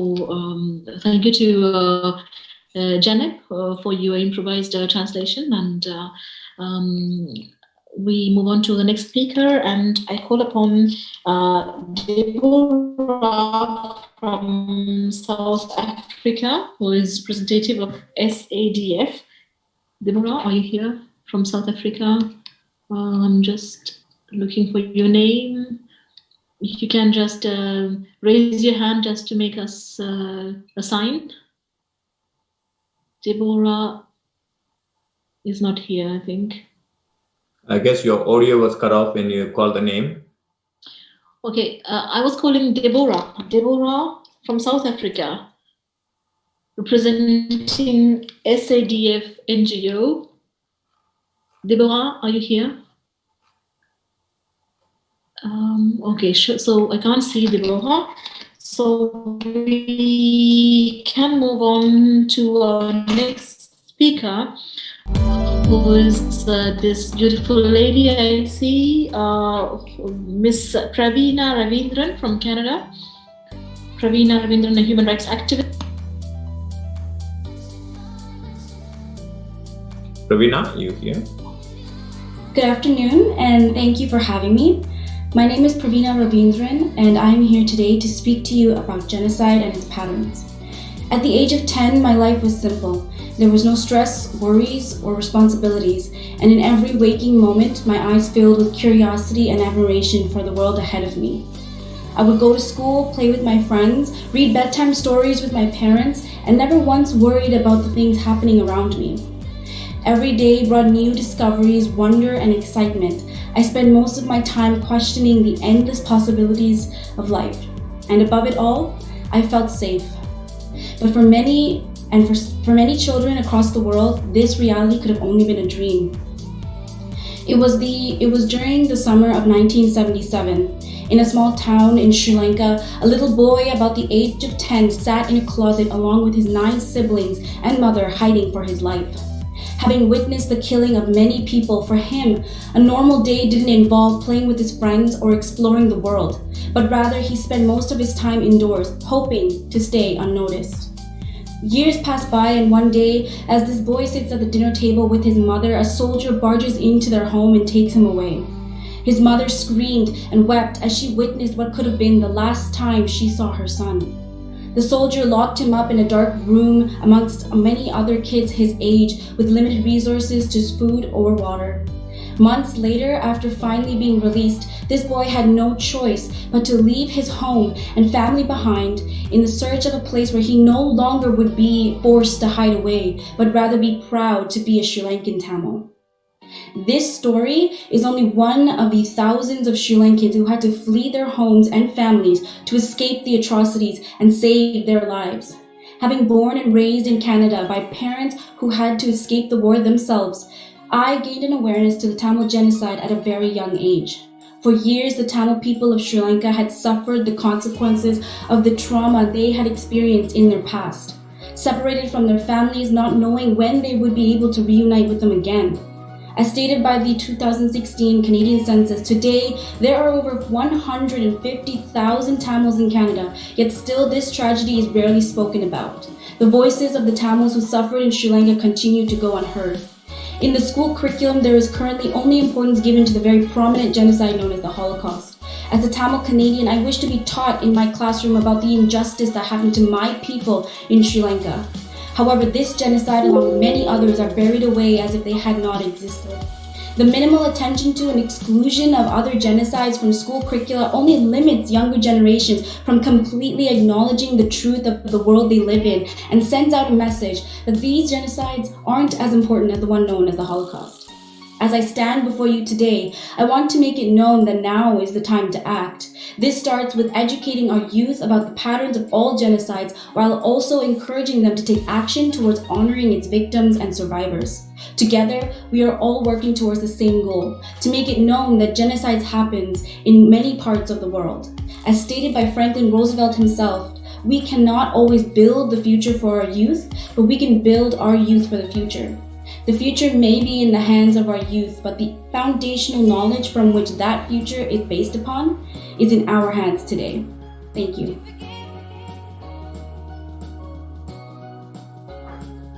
Thank you, Pravina Ravindran, for this story. I have a kind request.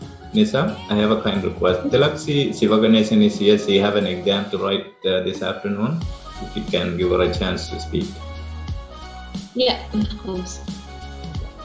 So thank you, Pravina, for this story of one of the 100,000s huge parent story who managed to flee from genocidal Sri Lankan government and who managed to settle down here. But we as children of this generation, we grow with this hope and this guilty feeling in our mind, and we know that you wish to be taught this story as history in your classroom, and you know that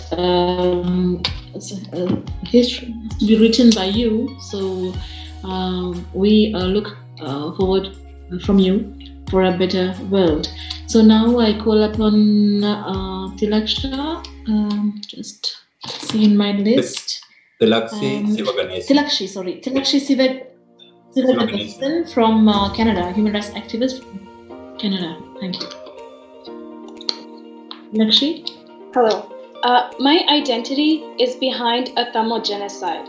My name is Tilakshi Sivaganesan, and as a Carleton University student born in Ottawa, Canada's capital city, I claim my identity to resonate with the genocide.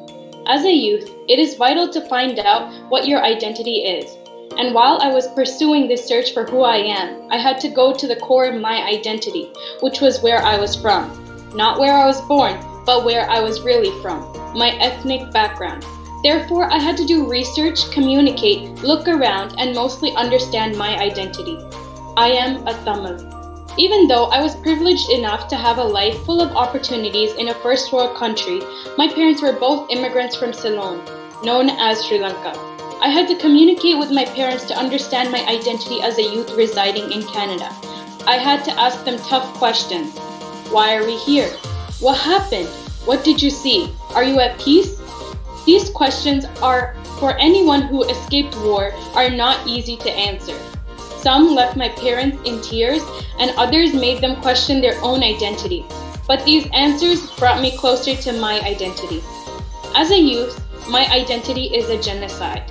This might not surprise some after the social media trend of I am a Tamil, genocide is a part of my identity that went viral. But a simple post, a hashtag, does not do enough to educate our youth, our future.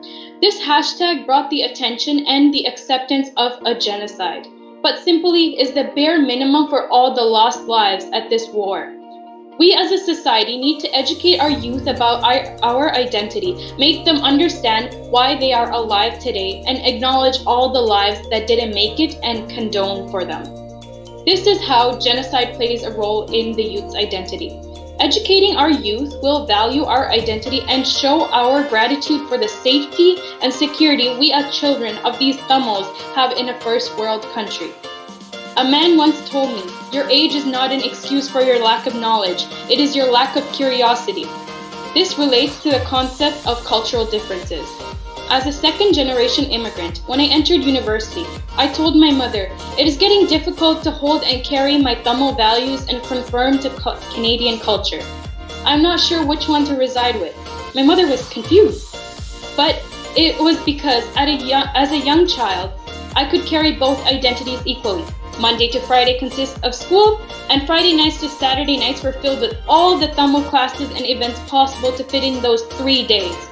Running from skating lessons to Sangeetam classes, my parents tried their utmost best to teach me of their culture and made sure I will fit in with Canadian culture. I was privileged enough to understand the difference. However, when I was 17, there was this event where people from around Canada were educating others about the Tamil genocide. I had little to no knowledge about what happened in Sri Lanka. So when the speaker said, "Does anyone have questions?" I said, "I was an 8-year-old girl when the war ended, so I'm not sure of what happened." And the reply I received left me in shame. Youth these days blame their cultural differences for the lack of understanding and use that not to educate themselves. They don't involve themselves with homeland issues as they don't feel like they know enough. If I chose to stop talking and asking questions that day and use that shame to discourage me, I will not be educating you about this issue. I was able to find the fire within myself and use that to my advantage to fight for my rights and use my voice to aspire for a peaceful world. However, to have a peaceful world, my voice is not enough. This world needs youth like me to educate others and fight for our justice. Fight for the justice of genocide victims, youth identity to change, and for the trauma felt by our fellow sisters and brothers. My goal is to educate the youth and the younger generations about the Tamil genocide and our identity. My goal should also be everyone who has the same vision of world peace, to educate and change history. We have the power and capability to create world peace as youth, the future of tomorrow. Thank you.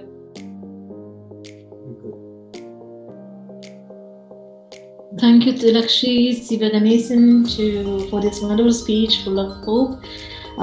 You were raising an existential question, the youngsters' quest for identity, which is a basic question when we come to age at 12 or 13. We all went through this question, I think, while being raised in a different country than your parents. So who am I? And it's very pleasant to have you on the floor speaking about this existentialist question. And I see that you are in the right path to find the answer also. Thank you, Tilakshi. And we, on behalf of all these the speakers and the people here present, we wish you good luck for your exam. Thank you. So, as our next speaker, we move on to, if Deboha is not here, we can maybe move on to someone from Cameroon here again. So I call upon Elie Michel. Elie Michel is here. Sorry, Elie Michel from Cameroon. Is Elie here? I'll try to find Elie's name. Bosco, can you unmute Elie if you see this person? Yeah, he's unmuted. Okay. Nana Elie Michel, can you unmute yourself? Nana Elie Michel? Nana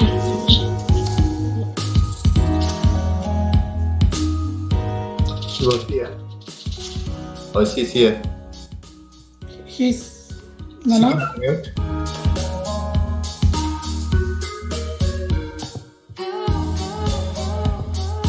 Can you please unmute yourself and Eliane Shea from Cameroon?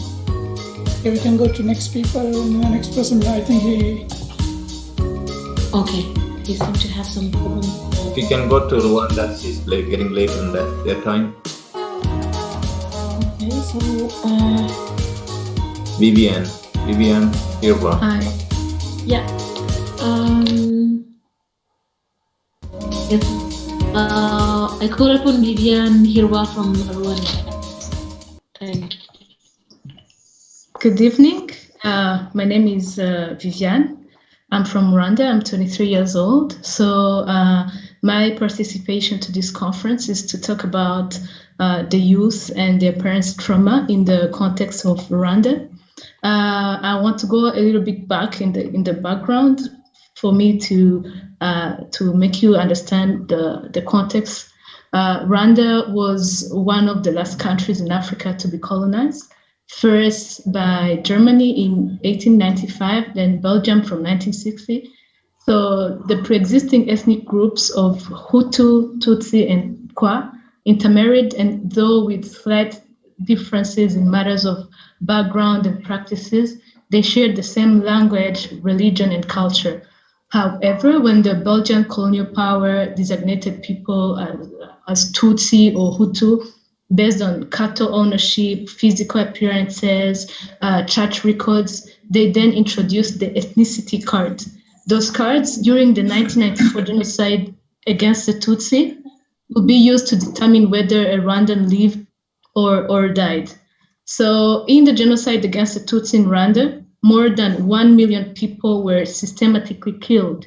All the national structures were dismantled, and Rwanda was without any security organs, no healthcare system, no infrastructure, no educational system, no legal system.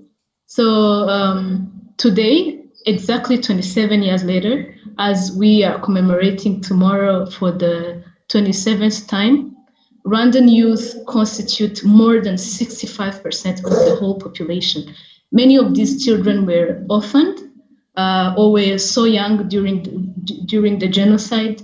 They're born from survivors. Some of these children parents were incarcerated for the crimes committed, and others were born out of rape. Rape is one of the main weapons used in wars, and according to the UN figures, at least 250,000 women were raped in the genocide against the Tutsi in Rwanda.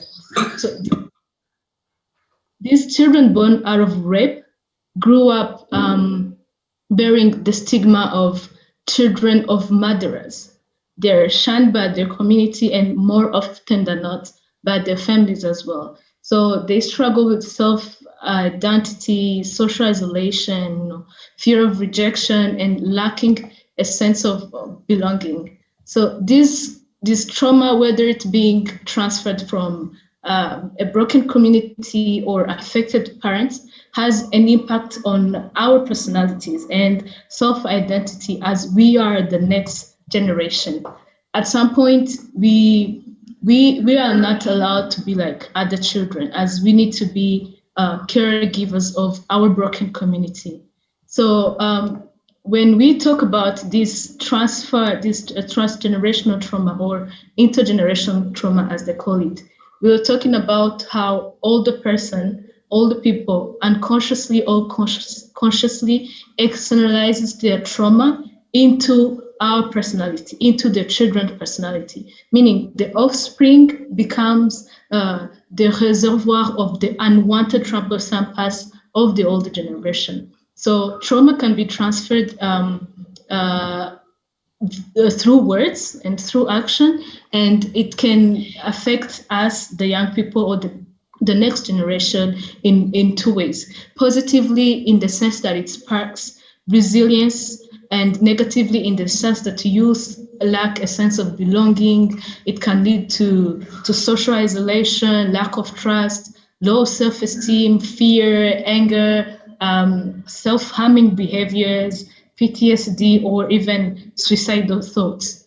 In the aftermath of the 1994 genocide, survivors suffered from mental health and psychosocial problems at high rates due to inconceivable atrocities they've lived through or witnessed. And this generation of parents pass their grief and sorrow onto their children by merely experiencing trauma to the children, and you can hear this into young people when they say, like, they beat us or they killed us, while they did not even witness genocide in the first hand. So on the other hand, the offspring of perpetrators are not safer, as they develop a sense of shame, which could result in trauma as well. So both of these cases had to be addressed for us to have a future generation that is united and is aiming at a common goal. So for the past years, various intergenerational dialogues has been carried out to empower the youth, to educate the youth on the country's history, especially the genocide against the Tutsi, its causes, its consequences, and to emphasize on the importance of unity and reconciliation for the Rwandan community. And also these dialogues have helped parents to speak out, because most of parents were not able to talk to their children about the horrors they've lived through.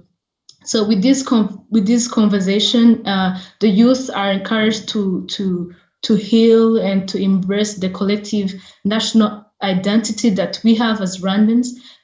We don't consider ourselves anymore in the ethnic groups that destroyed our country. So we consider ourselves as Rwandans, and these discussions are held at schools, in different support programs, in different debates, through testimonies from parents. And these discussions are coupled with mental health care services that have been made available for the youth as well, because they've also realized so many symptoms of trauma within young people. And they've given us, they've allowed us to have a sense of belonging and the national identity as Rwandans.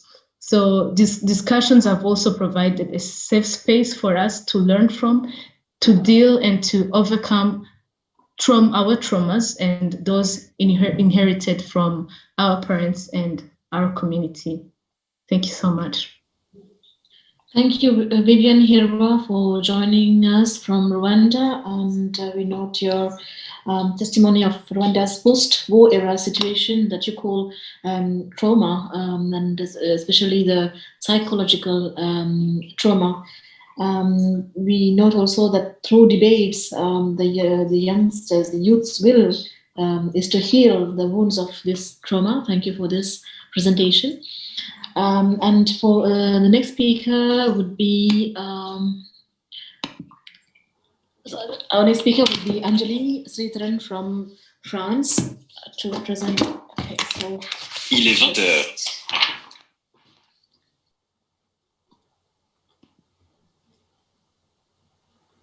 Okay, Anjali.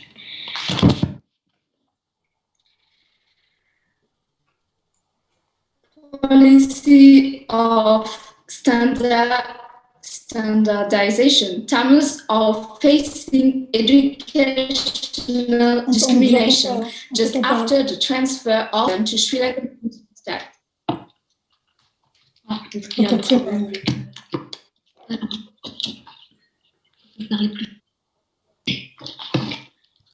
Tamils are facing educational discrimination just after the transfer of the Elam Tamils colonization from United Kingdom to Sri Lankan unitary state.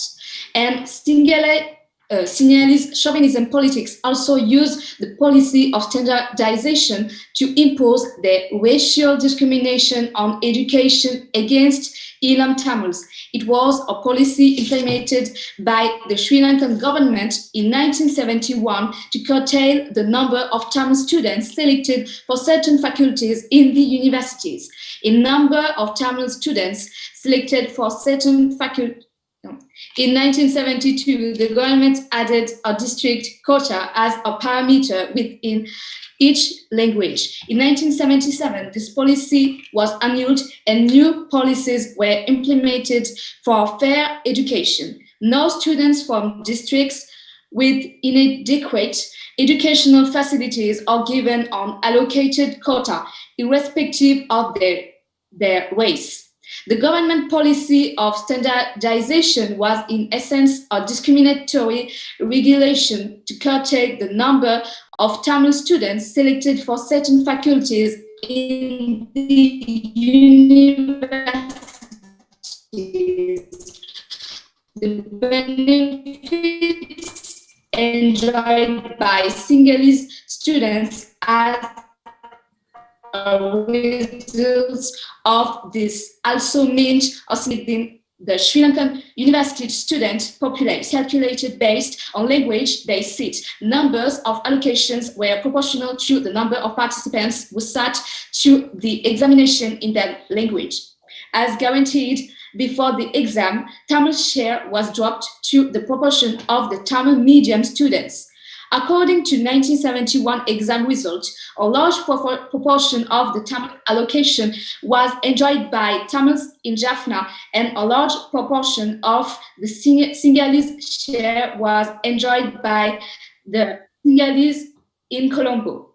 In 1972, government added district quota as a parameter within each language. 30% of university places were allocated on the basis of island-wide merit. Half the places were allocated on the basis of comparative scores within districts, and an additional 15% reserved for students from underprivileged districts. A lower university entrance qualifying mark for Sinhalese medium students was also introduced in 1971 for science faculties. Several issues provided the focus for Ilam Tamil alienation and widespread support, particularly within the younger generation from Sinhala extremist movements, with government-sponsored settlement of Sinhalese in the northern or eastern parts of the island, traditionally considered to be Tamil region, has been perhaps the most immediate cause of intercommunal violence. Among the issues were the language, education, economical blocks problems, which were only the root cause of youth Tamils came on resistance against Sinhala occupation. Tamil spokesmen accused the government of promoting a new form of colonialism, but Sinhala regime destroyed Tamil nationhood and told that not part of the island could legitimately be considered an ethnic homeland and thus closed to settlement from outside. Settlement chains were popular with the Tamil need to leave their right to self-determination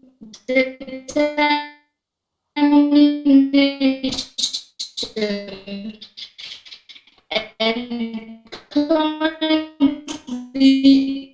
European Union and different United Nations agencies continue to support Sri Lankan racial regime against Ilam Tamils.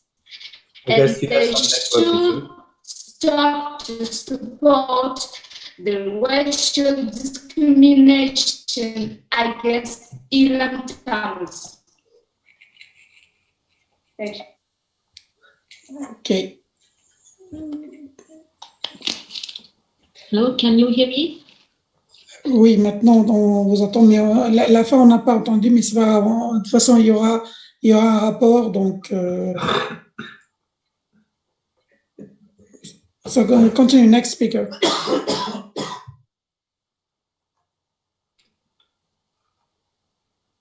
Nisa's audio. Hello, can you see me and hear me? Yeah, you can. I'm having some net issues here. So thank you for your presentation on policy of centralization of Sri Lankan government. And then we move on to Kingsley from Cameroon, who is a representative of the NGO called SADF. Kingsley, the floor is yours.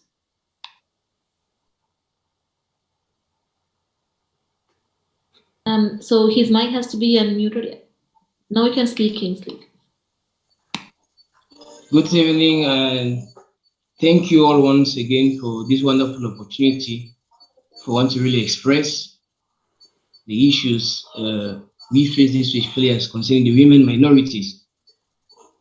And tonight I'm going to talk about the early and forced marriage in which we here in Africa and precisely in Cameroon we experience in northern Cameroon as a form of case study. Before we start, please permit me to give this small experience because somehow indirectly related to a family in the northern region of Cameroon.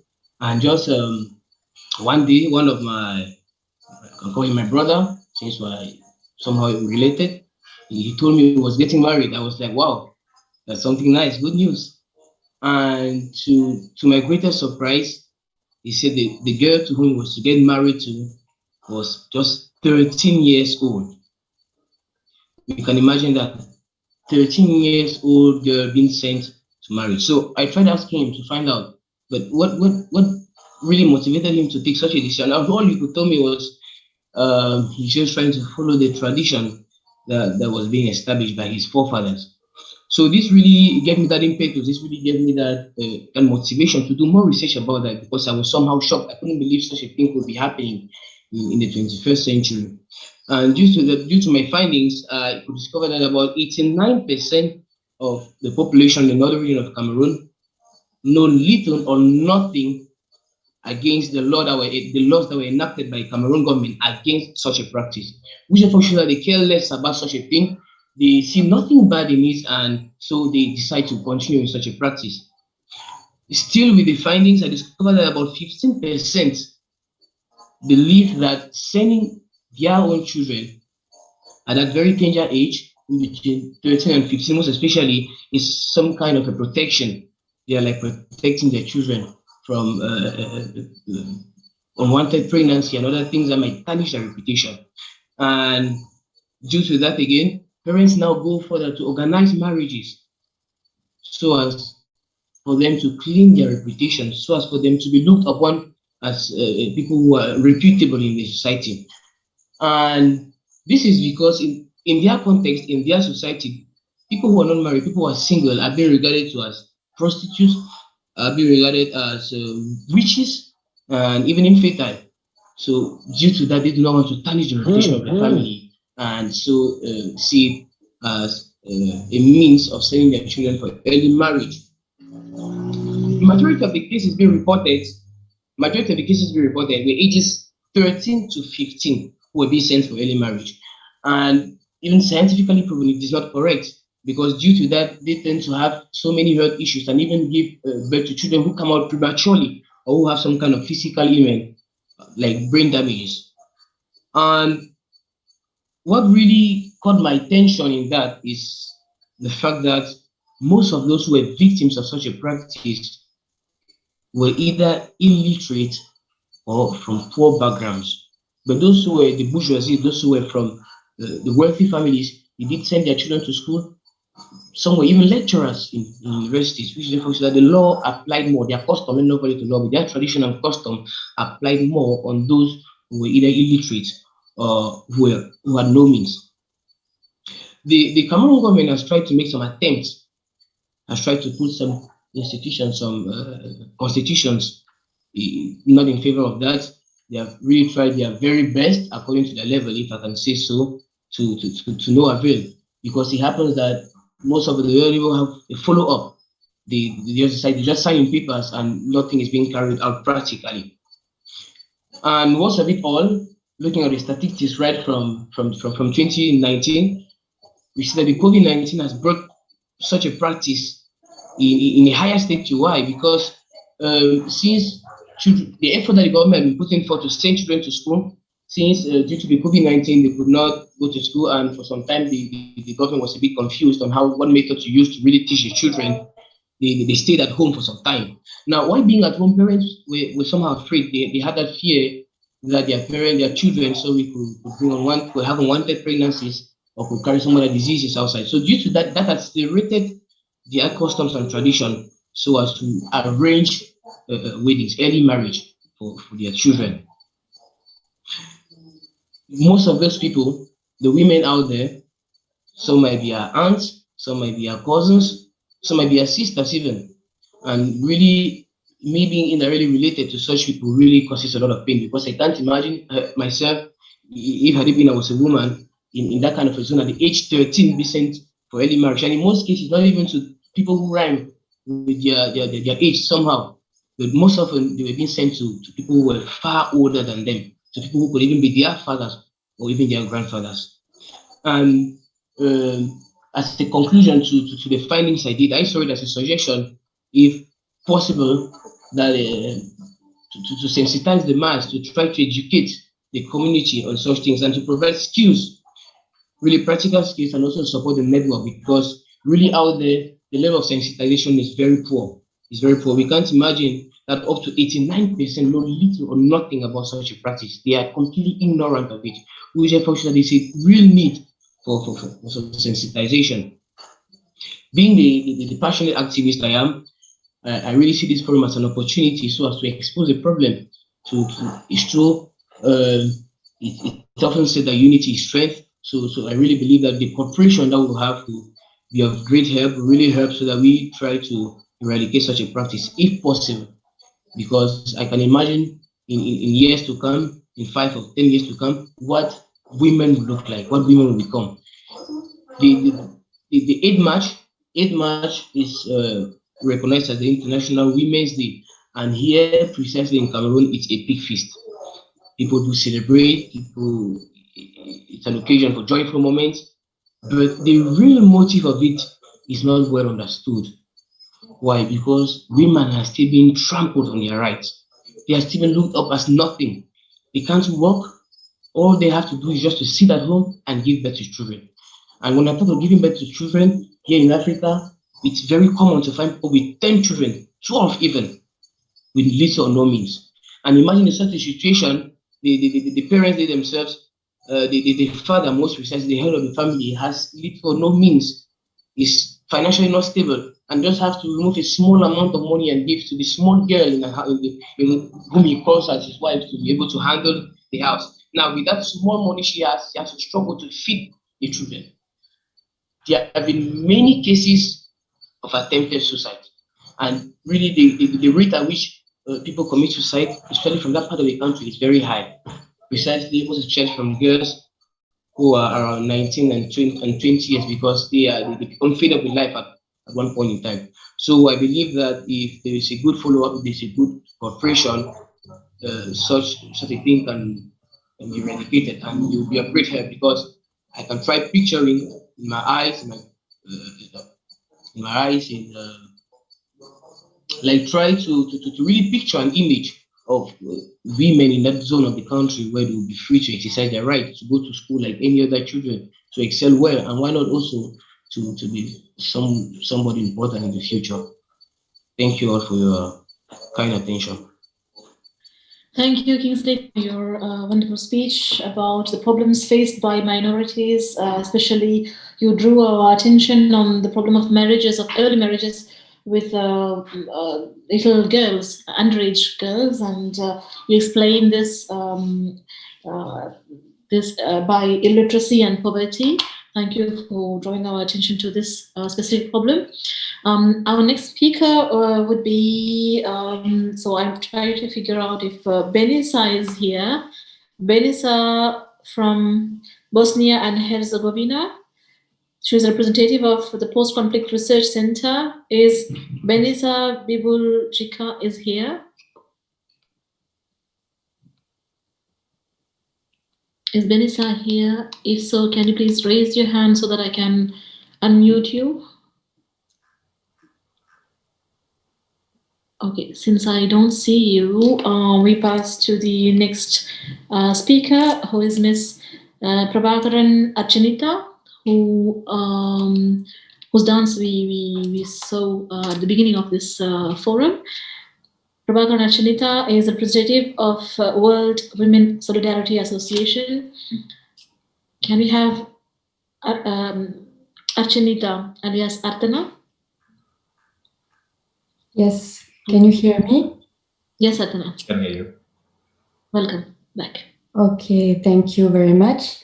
So I represent the Association Culturelle des Tamouls en France. It's a French with ECOSOC status accredited NGO.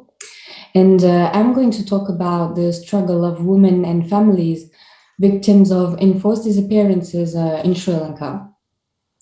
During the bloody civil war from 1983 to 2009 between the Sri Lankan government and Tamils, Sri Lankan security forces committed numerous abuses and acts of genocide against Ulam Tamils, including enforced disappearances. For the last 12 years, United Nations report found credible allegations of enforced disappearances by Sri Lankan government forces against Tamils civilians during the final months of the war in 2009. Among the army units, the UN implicated in the worst atrocity at the war's end were those commanded by the current army chief, General Shavendra Silva, and the Defense Secretary, General Kamal Gunaratne. On February 14, 2020, the United States State Department designated Silva and his immediate family members ineligible for entry into the US due to credible information of his involvement through command responsibility in gross violations of human rights, namely extrajudicial killings.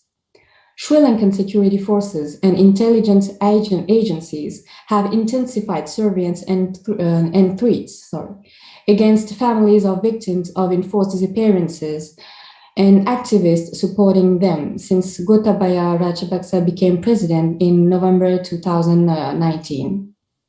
The Sri Lankan government should fulfill its commitment to the United Nations Human Rights Council to strengthen efforts to locate the disappeared and bring those responsible to justice. Activists working in 8 districts in north and east of Sri Lanka on behalf of the relatives of the forcibly disappeared that there has been a significant increase in government surveillance and intimidation. One activist said that prior to a recent victims meeting, every one of the mothers got at least 10 telephone calls from different intelligence agencies asking, where is the meeting? Who is organizing the meeting? What is being said? Another activist said, we can't do any visible programs. We've stopped everything. Many of the mothers of enforced disappearances families are facing daily intimidation by Sri Lankan security forces. Thousands of Tamils are believed to have been forcibly disappeared in state custody between 1980 and 2015, especially the Rajapaksa regime, when the current president was defense secretary and his brother, current Prime Minister Mahinda Rajapaksa, was president.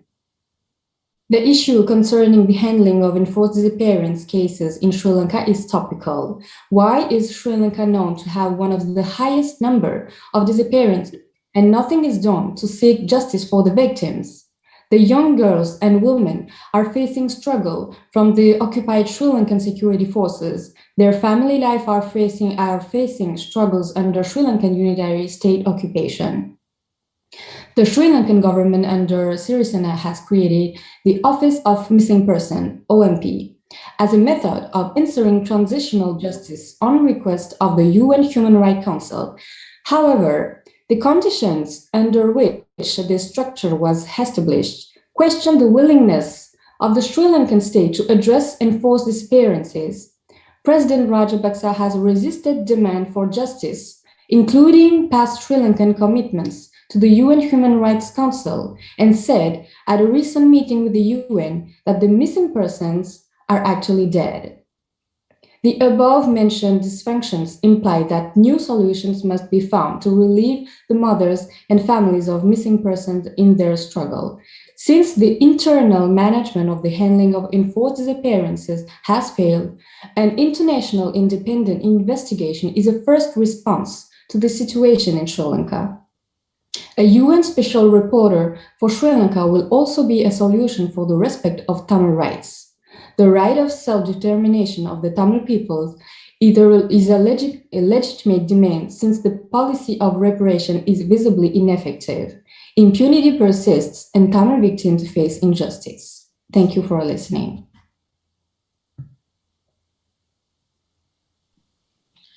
Thank you, Artana Achinita Prabharan, for your wonderful speech about the nasty policies that are used by the genocidal Sri Lankan government. And thank you for reminding us also the harassments undergone, that the mothers and the wives of the enforced disappeared people are undergoing by this government, who are systematically harassing them before and after demonstrations. And I know how far you are implicated in this study, along with your studies and your dance and cultural occupation.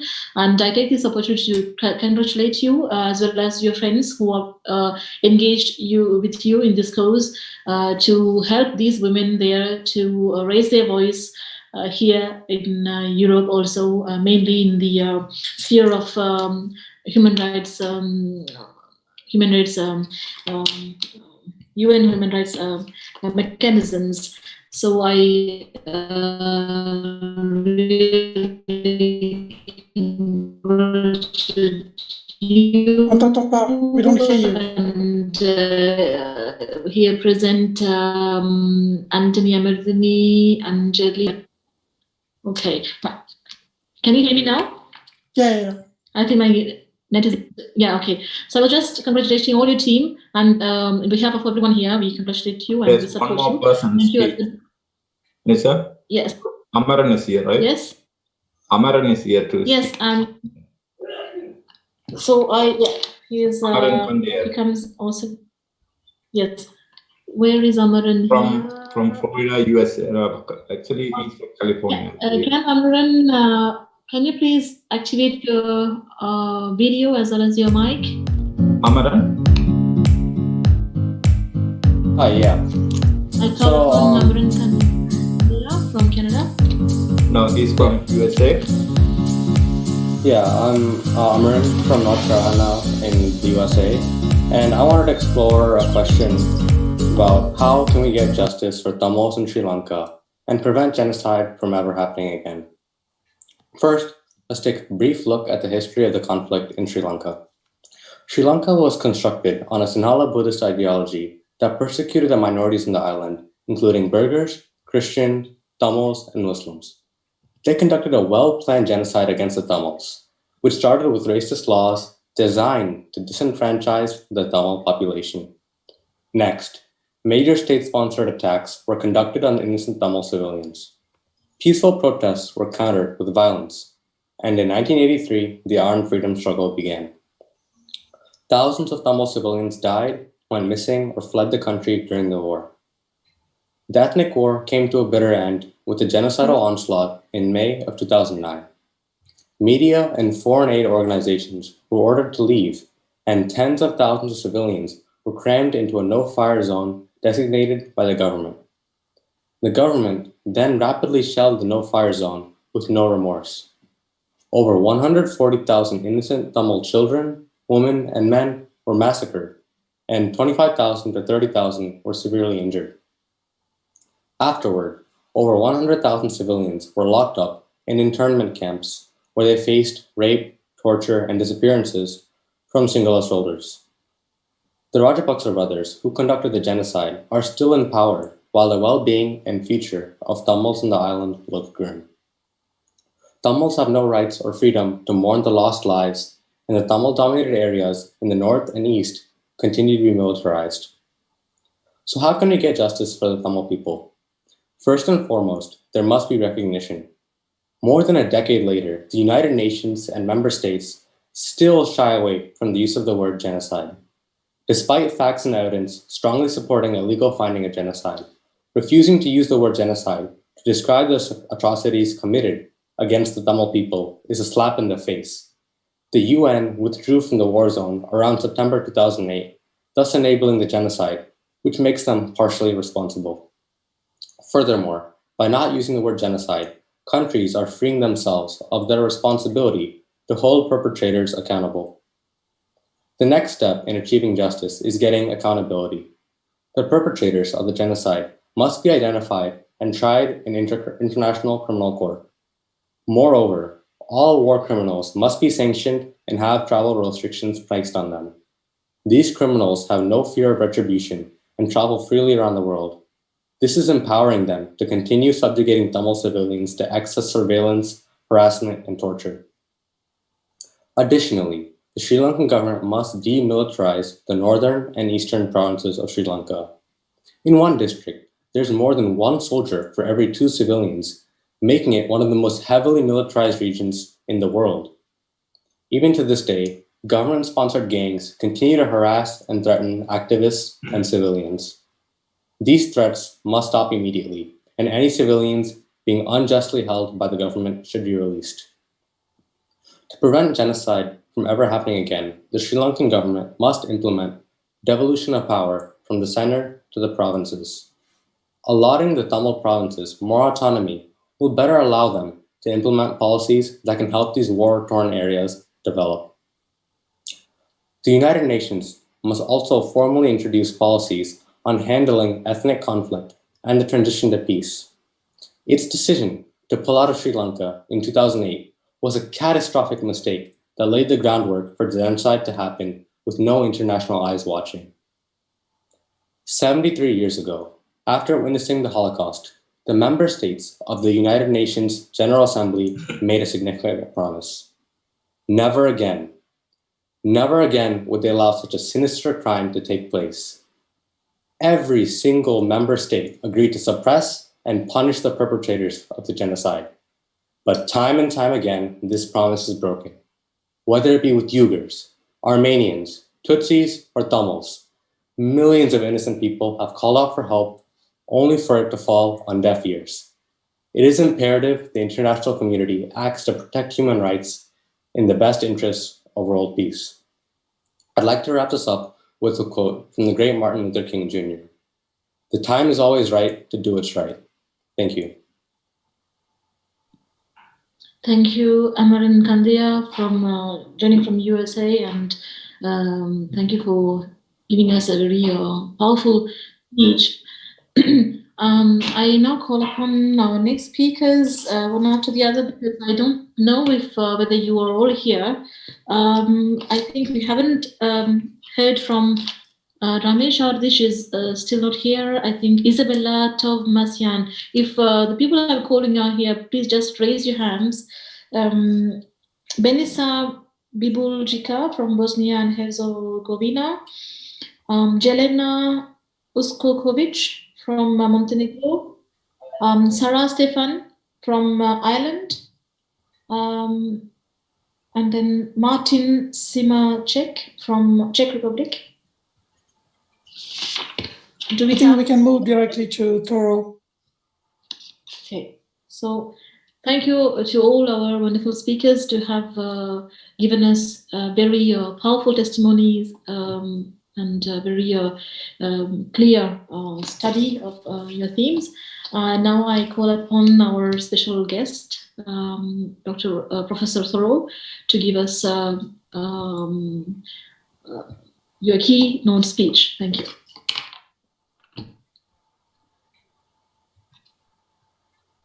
Hello, and I want to thank the Tamil movement for organizing this great event. In the past 2 hours, we've had the pleasure of hearing from, Tamils, Amazonians, Uyghurs, people from Canada, Montenegro, Iran, France, Cameroon, Rwanda, India, Peru, and myself here from the United States. And I would say that first, it's inspiring to hear so many youth on this speech today and speaking. And if you're one of the young people that feels that perhaps the world is not what you expected it to be at this moment, or going through, social isolation or dislocation, I want to say that that's a very normal experience right now throughout the world because of COVID. You have, rising rates of depression, and people feeling disconnected from their community. And this is because we're a social species that is meant to be together. So as we've seen, even from the structural challenges of this phone call, living in a world that's virtual, where you have 50 people's faces on a small screen, is not normal. This is not the way that people have been experiencing life for millennia. And so there's obviously a lot of challenges because of the COVID situation. And as we've heard from this forum, primarily, it's been affecting the issue of women and youth. And those two things are sort of symbiotically connected to one another. If you look at the idea of democracy, women are the majority population of the world, but they're not the majority of the leaders in the world. In fact, in most governments, they hardly have any representation at all. In the same way, you could make the argument that youth are the majority of the world's population. In many countries, particularly those countries that are the most oppressive, they have gigantic youth populations. And so you see that the first thing that a government wants to control are the youth. And you see this with bans on Twitter, social media.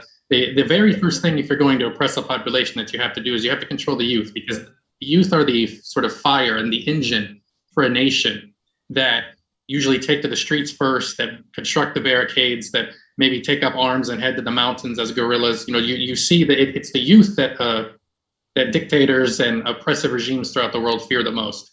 But in the same way, they also fear mothers.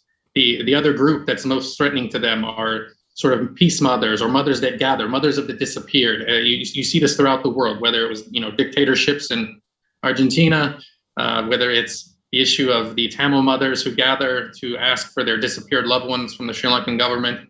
You see this issue of the power of women and the power of mothers to gather and speak out against injustice. As far as the issue of democracy, to the issue of women, which many of our speakers have addressed today, the women are the most vulnerable in all situations, but especially in this issue of COVID, because of the fact that not only are women now losing their jobs at a higher rate, they're also expected to do all of the unpaid work and all the uncompensated labor. So now not only may women have to work outside the home, but when they come home, they're expected not only to be the mother, but the caretaker, the nurse. When someone gets sick, they're expected to care for them. And so the burden on women throughout the world has only grown in this current environment.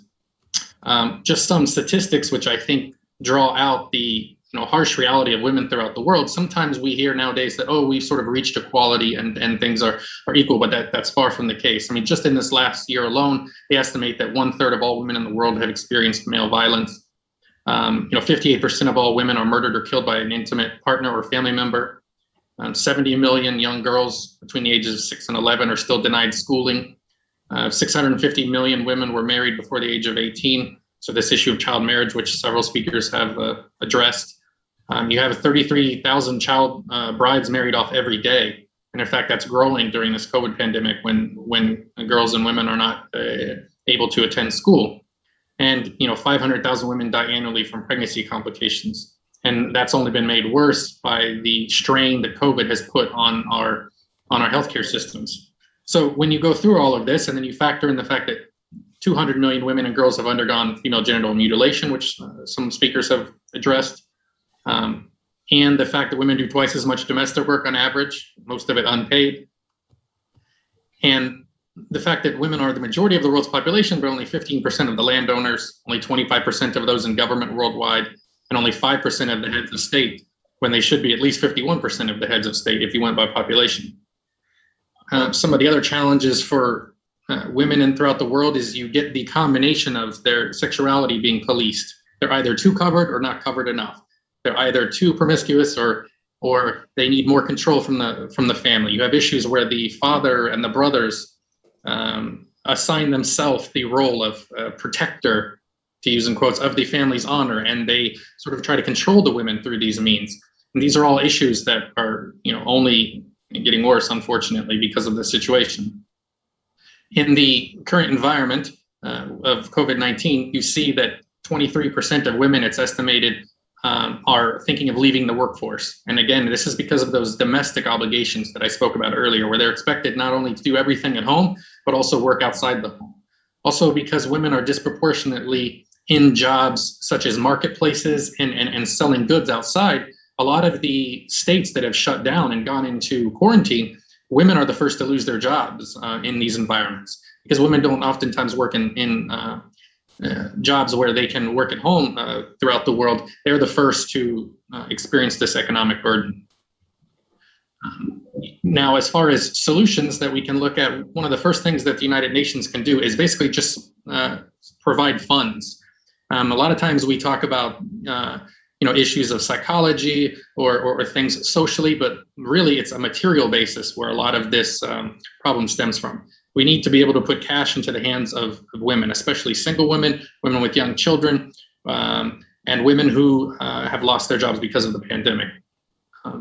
I would say as well that we need to address the fact that in this pandemic time right now, women are not attending school as much. They estimate that could be as many as 1 billion, women or young girls in this case are outside of school and not attending school because of the pandemic. So this is a very structural issue that we need to address.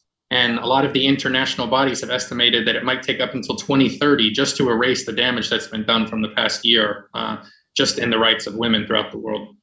So as some of our speakers have spoken about, I particularly focus on stateless peoples usually in my work, and we've seen some of that as well throughout the past speeches, whether it was, our speaker who spoke about the issue of, we've had several that spoke of the issue of the Tamil genocide in Sri Lanka.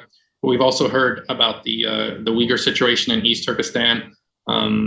We've heard, as I spoke about earlier, the situation in Rwanda and throughout the world. And it's important to realize that there's commonalities through all of these conflicts.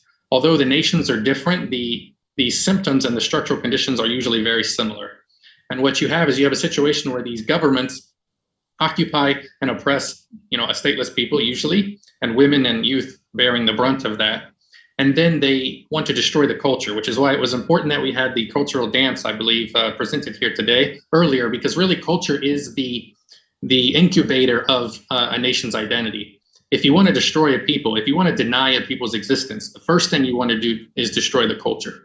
So it's very important for especially all the stateless people on this call to recognize that every day when you practice your culture, every day when you speak your language, every day when you wear your dress, every day when you even identify as something that a state wants to deny, you are committing an act of resistance, and one that is needed.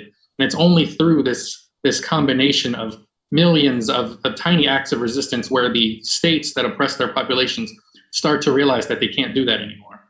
And so it's been very heartening to listen to all of these speeches. And I hope that all of you have gained something, and that you realize that a lot of you have much more in common with each other than you may realize. And not to necessarily get caught up in the idea of which language one speaks, what race someone is, but to recognize that really throughout the world it comes down to the oppressors and the oppressed, to the people that have rights and the people that don't. And really international solidarity is needed now more than ever. Thank you. Thank you, Dr. Thoro, for your wonderful speech and your conclusion. I think now we can move on to the next session, which is question and answers. If you have any questions, please let us know by raising your hand and by pressing the button, and then we'll give you the floor for your question. And since it is almost 8:40 here, your questions can be short and as well as the answers. Thank you.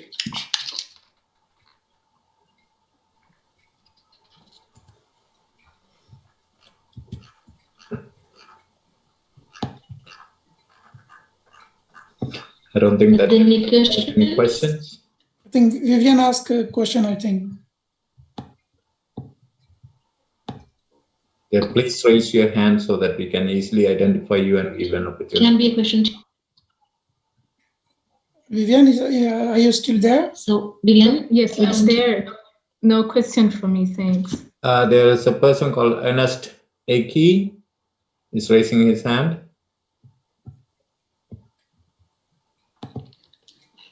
Ernest. Hello, can you hear me all? Yes, we can. Okay, thank you. I was really, I liked the intervention of Mr. Thoreau. They was quite educative, and as well as the intervention of all my fellow activists. It's not kind of question, it's more about the afterwards of all this that's gone through. I'm really concerned with, like Mr. Soros said, is we should go across language barriers, au-delà des barrières linguistiques et tout. Voilà, je me suis beaucoup battu avec cet anglais. Et donc, de voir la suite de ce qu'on pourrait faire. Je ne sais pas, est-ce que l'administration ou le host, have you programmed or have you is a group, maybe a WhatsApp group, on program for the ongoing event of what we're going to do, maybe in sharing, it might be something else, or maybe a Facebook page on which we can share and just try and encourage ourselves on what to do and stuff. And